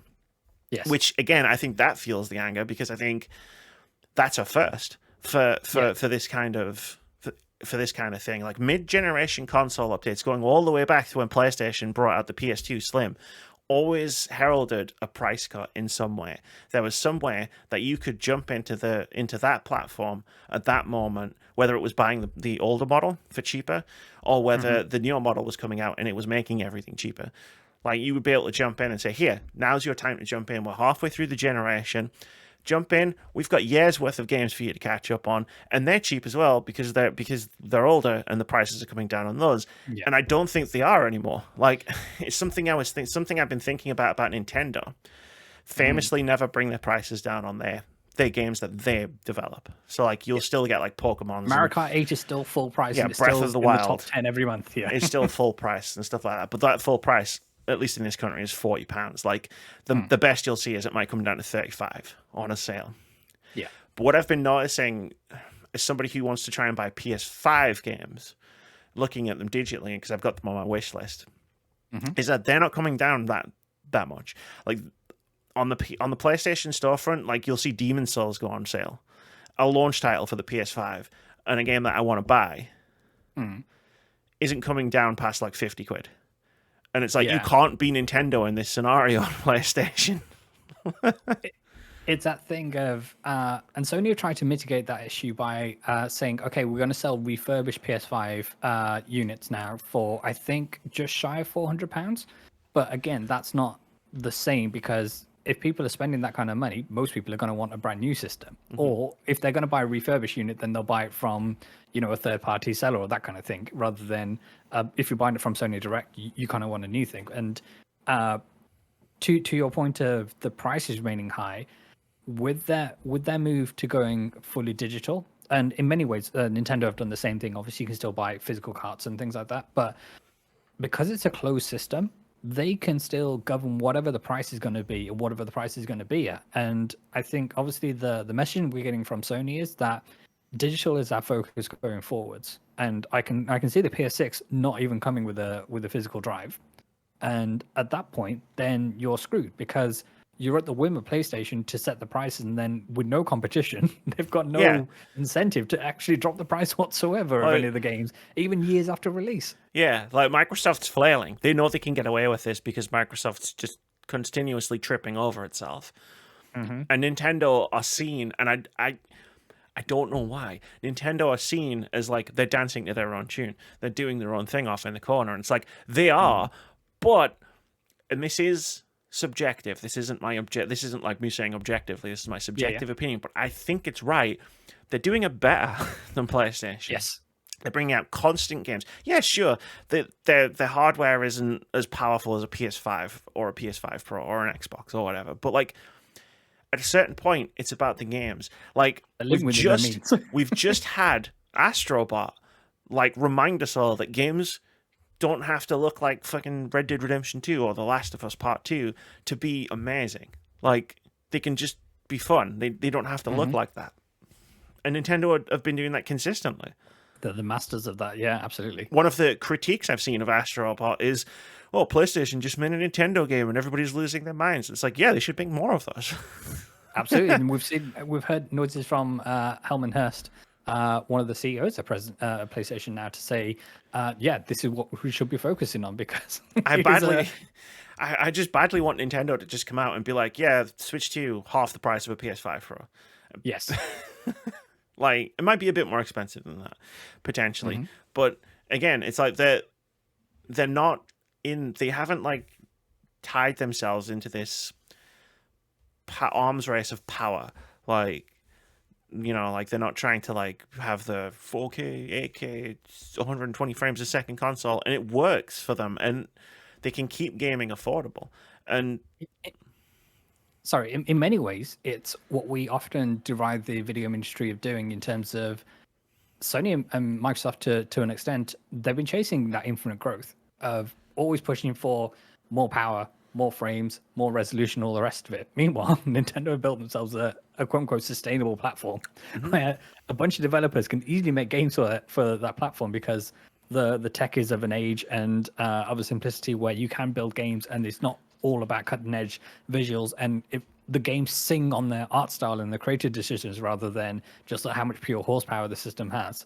And look at it, we've had this system for over 7 years now, and for sure we've had a couple of refreshes, and there's been like OLED models and things like that, but the internals they haven't changed. yeah, And sure, yeah, it's a model that I respect.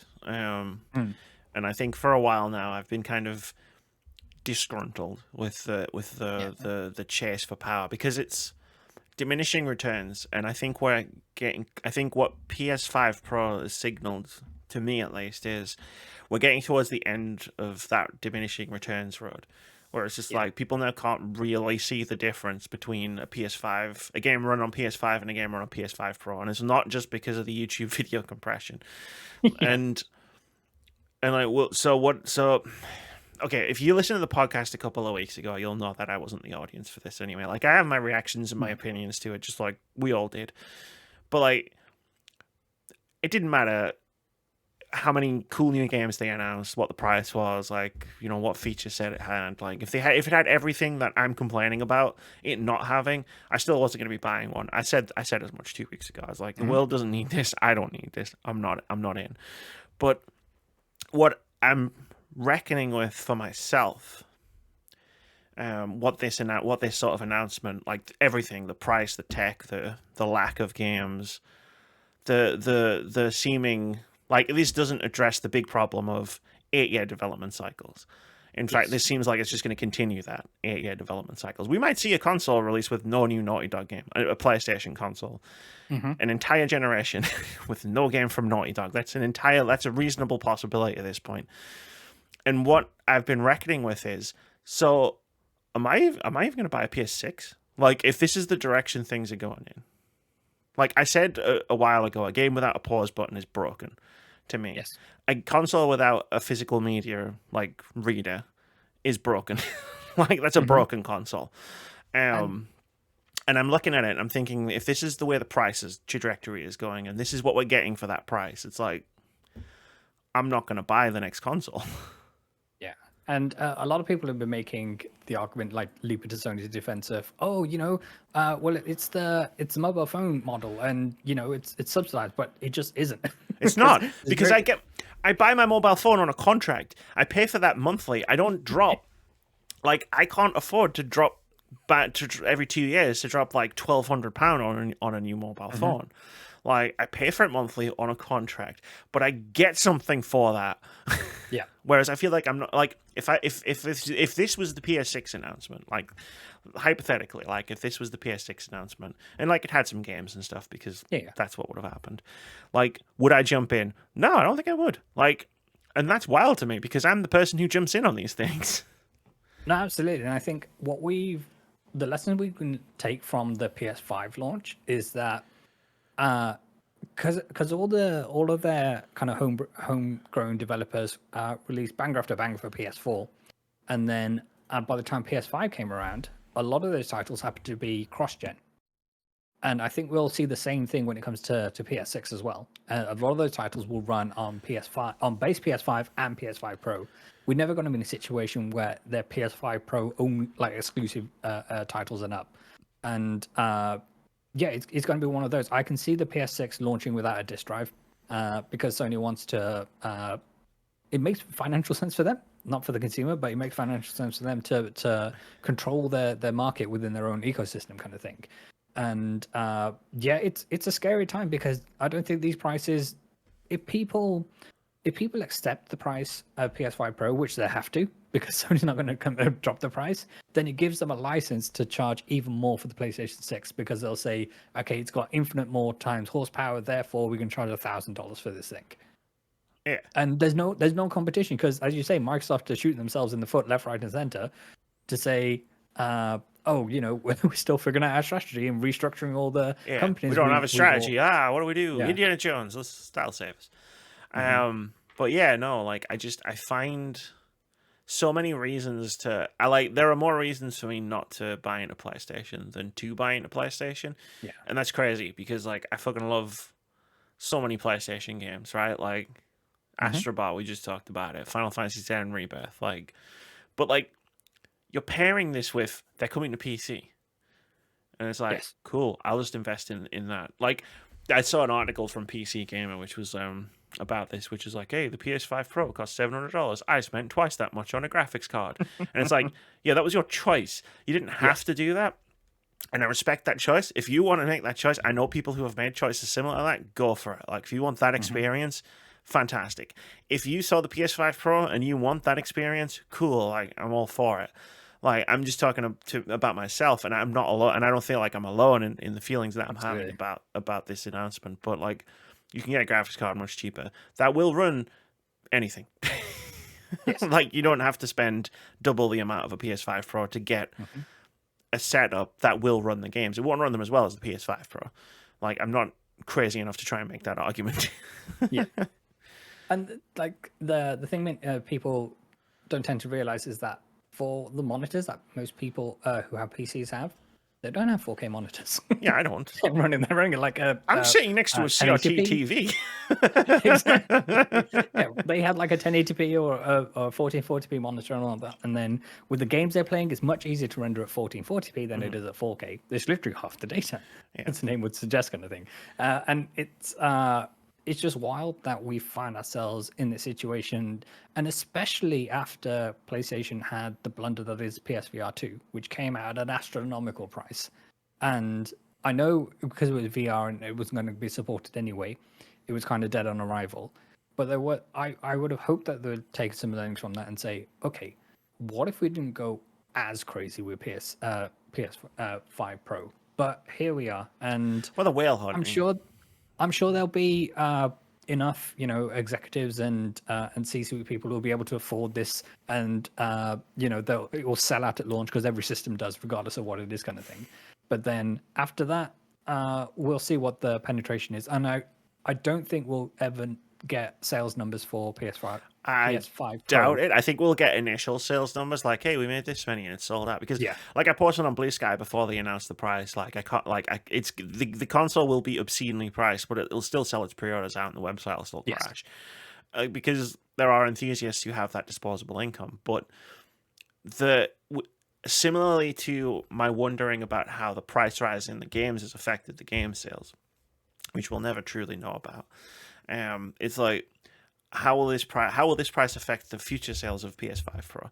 Like, it'll sell out at launch, and I firmly believe that. But you're cutting out more and more people to raise that price higher and higher, and eventually, like, the people who are still spending more and more aren't going to replace the money that you would have gotten from people who, like Vitz, who would have bought a PS5 Pro if it was a bit cheaper. Yes. Or if it came out at the same price as a PS5, then I would have traded my current system in and paid whatever the delta was to do that.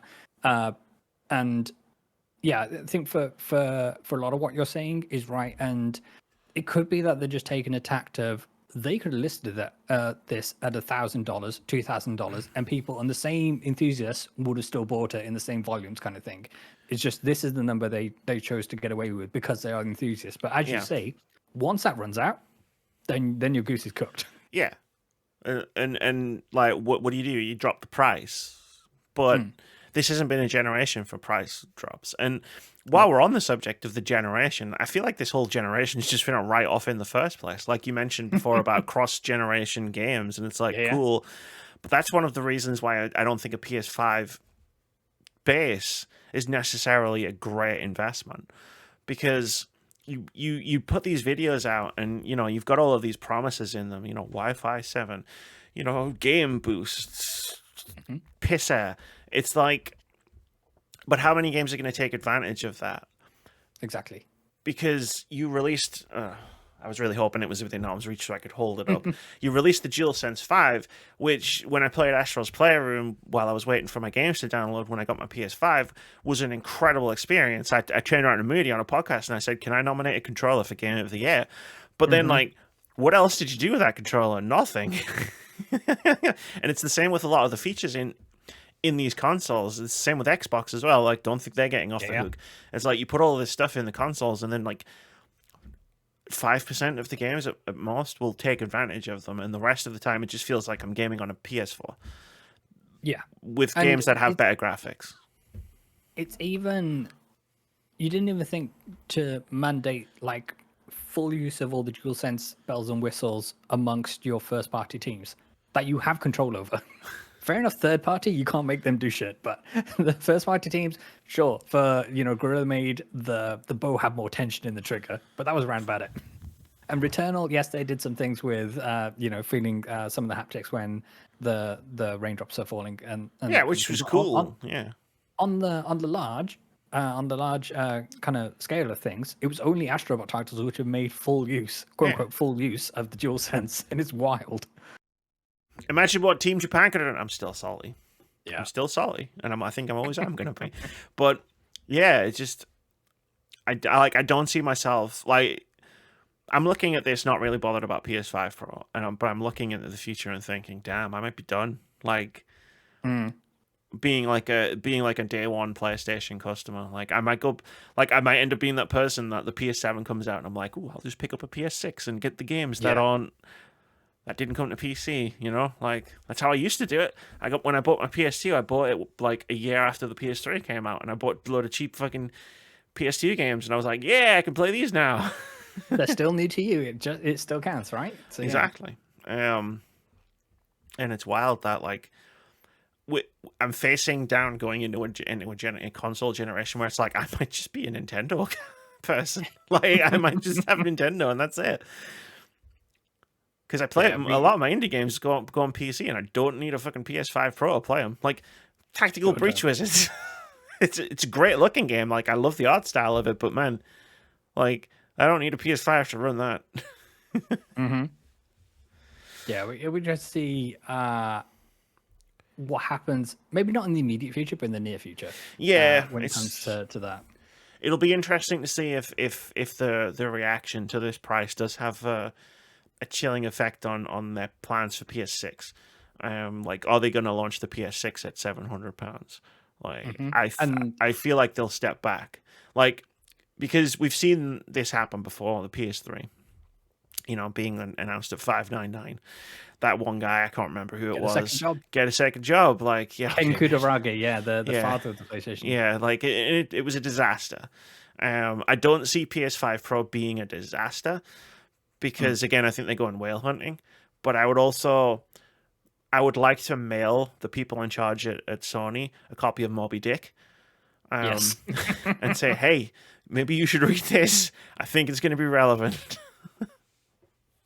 No, 100%. And then, like, even for any game they showcase going forwards, they'll all any like piece of B-roll or footage we see will have the asterisk of footage captured on PlayStation 5 Pro. And then it will be the question, because the larger majority of that base is still going to have a base PS5 of, well, what the hell does it look like on PS5? And let me reassure you, dear listener, your PlayStation 5 is just as valid as it was the day before they announced the PS5 Pro. And it's still an amazing system, and it still renders your games in brilliant quality and gameplay and all the rest of it, because that is down to the developer, not necessarily the hardware. Yeah. But yeah, there is always going to be this question of, well, what does it look like on the base system? Because that's what like my and many people's use cases are going to be. Yeah. So yeah, it's just going to run like on performance mode at 1080. Yeah.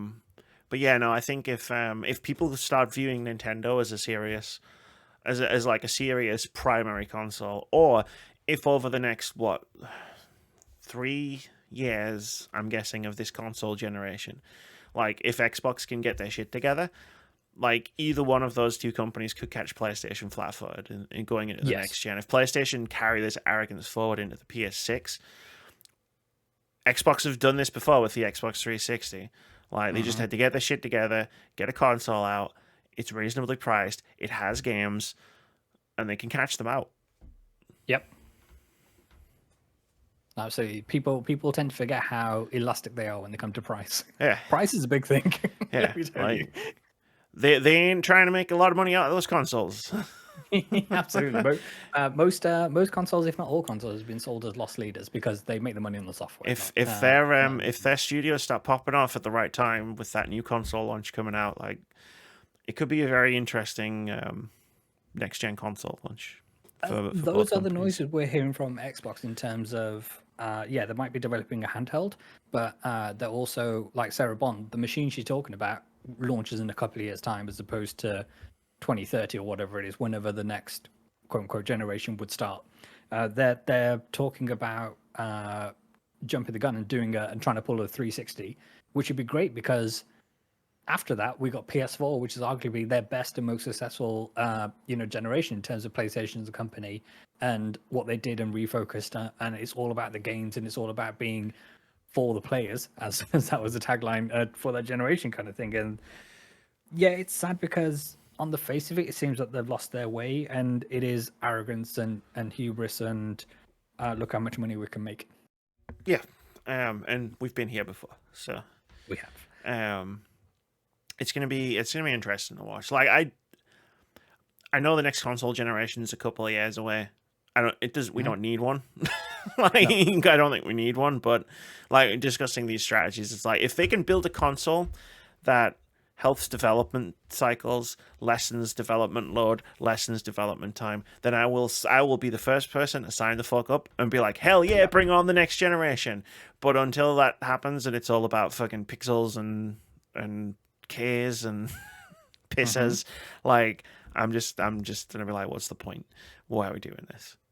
And then run up to like the PS5 Pro announcement is like, okay, don't need to factor in the cost of a new TV to take advantage of all these bells and whistles. I mean, I would, because I don't have a 4K TV, so I'm like, well, it's just whatever, man. Like, Astrobot looks fine on that TV. Exactly. It's like I was saying last week when we spoke about this, and it was the PS Portal, and if you wanted to use, if you didn't want to plug in a set of headphones to use it, then you're having to buy a pair of $200 earbuds to go with your $200 Portal. Don't fucking get me started on the direction of headphone technology, man, because when I went to the doctors today, my headphones were dead. And I was like, what kind of future have we built for ourselves where my headphones are out of fucking battery and I can't listen to fucking my music? Fuck this shit. The future is here and it's terrible. And speaking of the future, it's time for OpenCritic Head-To-Head. This is the game we play every week where we try to guess the OpenCritic average of upcoming games. Whoever guesses closest to the score gets a point, and if you manage to guess the score correctly, you get 2 points. Last week we tried to guess the OpenCritic average of 4 games. One of them was Funko Fusion, doesn't have any reviews yet, so we'll just skip that one. The next one, Star Trucker. I guessed it would get an 876. Moody guessed it would get an 83. Vitz guessed it would get an 80. At the time of recording, Star Trucker has an OpenCritic average of 69, which means Amy gets the point. She doesn't feel good about it. I always hate it when I get points based on being the person who guessed the lowest score by default. Yeah. It's just like, man, that sucks. Like, Star Trek is a cool game. I played the demo of it. Like, I guess I am still that person who sometimes is like, hey, I played the demo of it. This is true. I just hate seeing low numbers on reviews in general. It must be such a gut punch to the whole team. Yeah, like, fuck that. I'm sure it's good. If you want to drive around a truck through space, like, if that sounds like your kind of vibe, check the Steam page out. Show the devs some love. Absolutely. And sometimes, critics are and can be wrong. Like some frequently, critics gave, absolutely. Some critics gave Ghostbusters like 4 out of 10, the latest movie that came out. I had much more fun time than 4 out of 10 would suggest. Sure. We also tried to guess the OpenCritic average of I Am Your Beast. I'm really looking forward to playing this when I get a chance to buy it in a couple of weeks. Vitz, you guessed it, we're getting 85. I guessed it, we're getting 87. Moody guessed it, we're getting 84. At the time of recording, I Am Your Beast has an OpenCritic average of 79, which gives this Moody is a a point. crime. This is a crime right now. It's just one of those video game crimes. Amazing, yeah. Well, I played a demo of it, and let me tell you, Neon White. I said Neon White a few times when I was talking about that demo, and I fucking loved it. I loved Neon White, so like I'm still in for this one. I did see one review that did make me laugh, where they were like, "There's not very many levels, so you're not going to get much out of this unless you're like replaying the levels." And I'm like, at a certain point, you're just critiquing the game for like doing the thing that it said it was going to do. Yeah, because like that's the point of the game. And you didn't you didn't get the concept of the game that it's all about chasing high scores and getting S levels and which is fine if you don't like it, but it's like at a certain point, like it would be like me criticizing Astrobot because I don't like 3D platformers. Yes, which you'll know I didn't do. Looking for Ames, it wasn't the kart race I was looking for. Yeah. So I don't like the platforming. Yeah, but the platform is great. Yeah, but I don't like it. Lastly, we try to guess the OpenCritic average of Death Sprint 66. I guessed it would get a 76. No, Vitz guessed it would get a 76. I guessed it would get a 72. Moody guessed it would get 79. Can't believe one of us didn't guess 66. But at the time of recording, Death Sprint 66 has an OpenCritic average of 83. Which gives Moody another point. Egg on that face. Yeah. You know what? It's like I kind of looking at this game now and being like, maybe I judged you too harshly when I was watching your trailers and being like, I don't know if this is an Amy game, but I still think I'm sitting pretty with my my predicted score of Funko Fusion of 50. But like, so I saw the reviews drop and I was like, oh, that's better than I expected. Let me give this game a look. And I was like, maybe still not for me, but this is effectively a racing game. And it was recommended in my like every now and then I go to Steam and look at the racing games, and they were like, and it said like combat racing. I was like, maybe. So we might have to check that out. Third person, like it's a runner that's a racer. Like it does look cool. Like it's like Astrobot. It's like I don't know if it's an Amy game, but it might be a Vitz game. Could be. That puts the current scores at Amy 23, Moody 36, Vitz 18 with 5 draws. Yeah. This week, September doesn't end. No, I was trying to make a joke there, and that wasn't the joke I was trying to make. September doesn't stop. But then halfway through, I was like, I should have said wake me up when September ends. And my brain like mashed those two things together. So my references when it comes to September is only Earth, Wind, and Fire. That's only my brain has only space. But do you remember?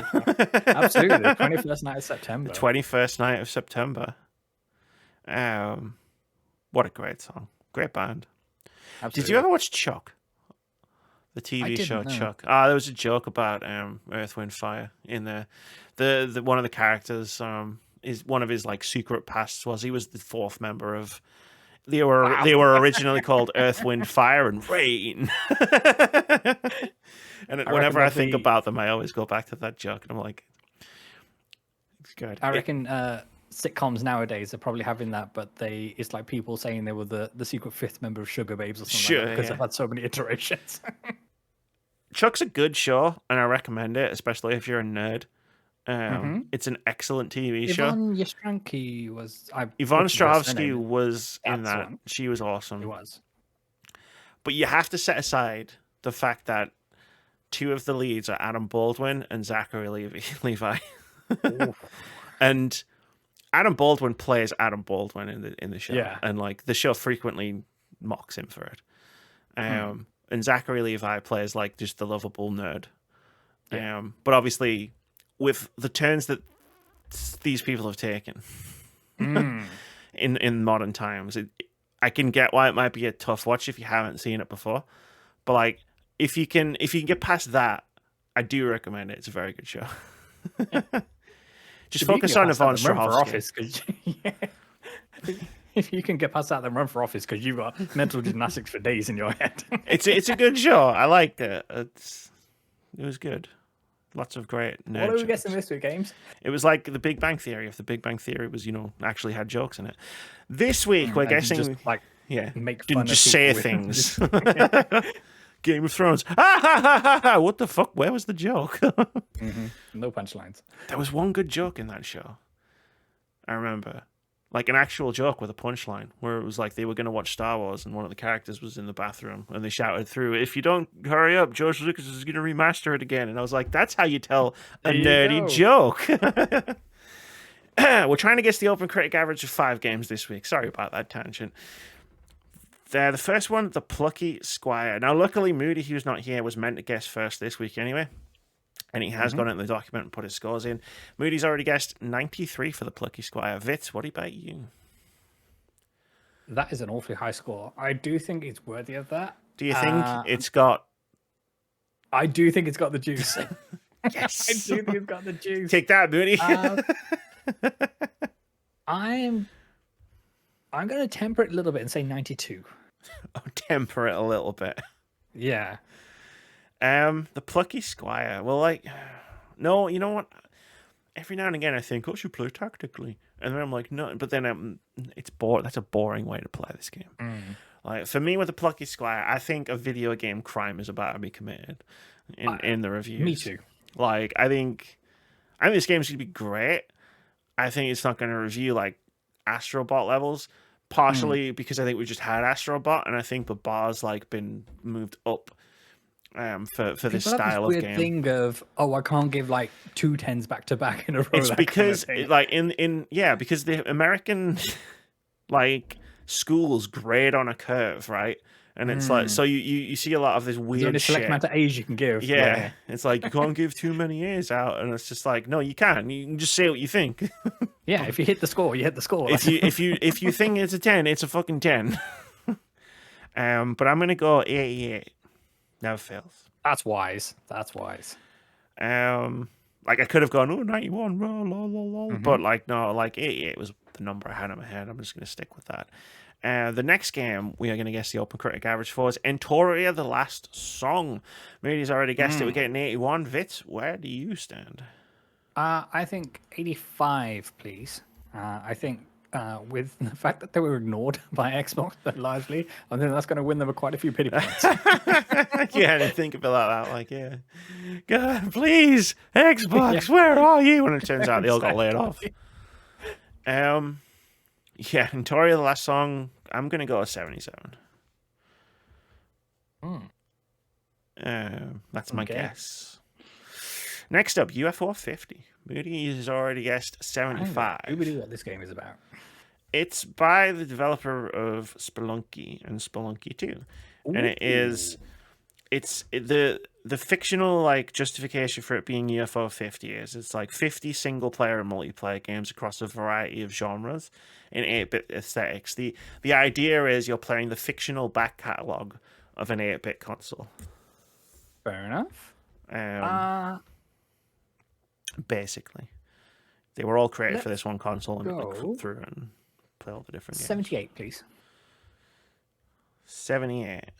Yes, please. I took a hell of a gamble on picking this up for Fantasy Critic. So I was like, yeah, my entire like justification for like picking it up for Fantasy Critic is Derek, you made it. Derek, you made it. You made Spelunky. I'm in. This game is going to be a banger. Also, it was an edge cover. But I'm going to go 85. I do think it's going to review really well. But yeah, like there was, I read about it and I was just like, this game does sound really cool. Maybe it's an indie game, maybe it's not. I don't know. Like the idea of like exploring the fictional back catalog of a console that never existed. I don't know. It sounds pretty cool. Especially if you're in your retro girl era. It's true. There are PS2 games visible behind me. And if you want to know how much I like retro games, tune in on Saturday. There's something of something 14th at 7 p.m. September, yeah. We'll check out the VOD afterwards. The next game we're going to guess the OpenCritic average for is Frostpunk 2. Moody's already guessed it's going to get an 84. Vitz, what do you reckon? A lot of hype around this. A lot of hype. I'm gonna say an 82, please. 82. Yeah. Cool. Frostpunk's one of those games that everybody said was amazing, and it's just, you know, when things just fall through the cracks. Mm-hmm. I can smell an 88 coming from you. Can you now? Mm. Well, would you be shocked to know that the number in my head was 89? And that was the number in my head because I was like, do I go into 90? Because I feel like it might get there. No, let me temper that. And lastly, we're guessing this early in case early reviews drop. The Legend of Zelda Echoes of Wisdom. Moody has already guessed it would get a 90. Okay, so I think this game is gonna review well. I don't think it's gonna review exceedingly well because I think it's still gonna be held back by the performance issues of the Switch. Everyone said the same thing about Tears of the Kingdom. And look what that thing did. This is true.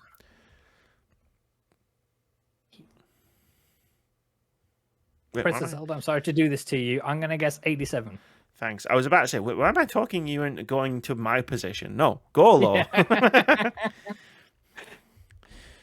87. Yes, please. I mean, look, right. I'm leaning slightly to my left so I can show off all of the Zelda games I have behind me. Just to point out, I'm not exactly going to be able to be unbiased here or objective. It's going to be the greatest game of all time. About a Legend of Zelda game. I want to reiterate that for now, but also for Saturday. You're going to hear the word Zelda a lot. From me as well, so don't worry about that. I got you. I think the entire franchise is probably going to end up in this shortlist. But also going across my list, mainline Mario titles. I know we're speaking about it. Nope. I don't think Moody's got them either. Like, I'm genuinely terrified there's going to be no Mario games and everyone's going to fucking destroy us. I've got a solid argument for the Mario game I do have, though, so we'll be fine.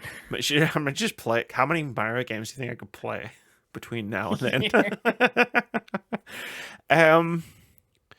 Echoes of Wisdom. Like, it's a Zelda game. Like, I can't. It is actually a Zelda game this time. I can't like contain like the hype I have personally for this kind of thing, and that obviously clouds your judgment in matters such as these. But even like thinking about like spin-off Zelda games, like even Cadence of Hyrule reviewed really well, and that was a very different take on a Zelda experience, and a tremendous game.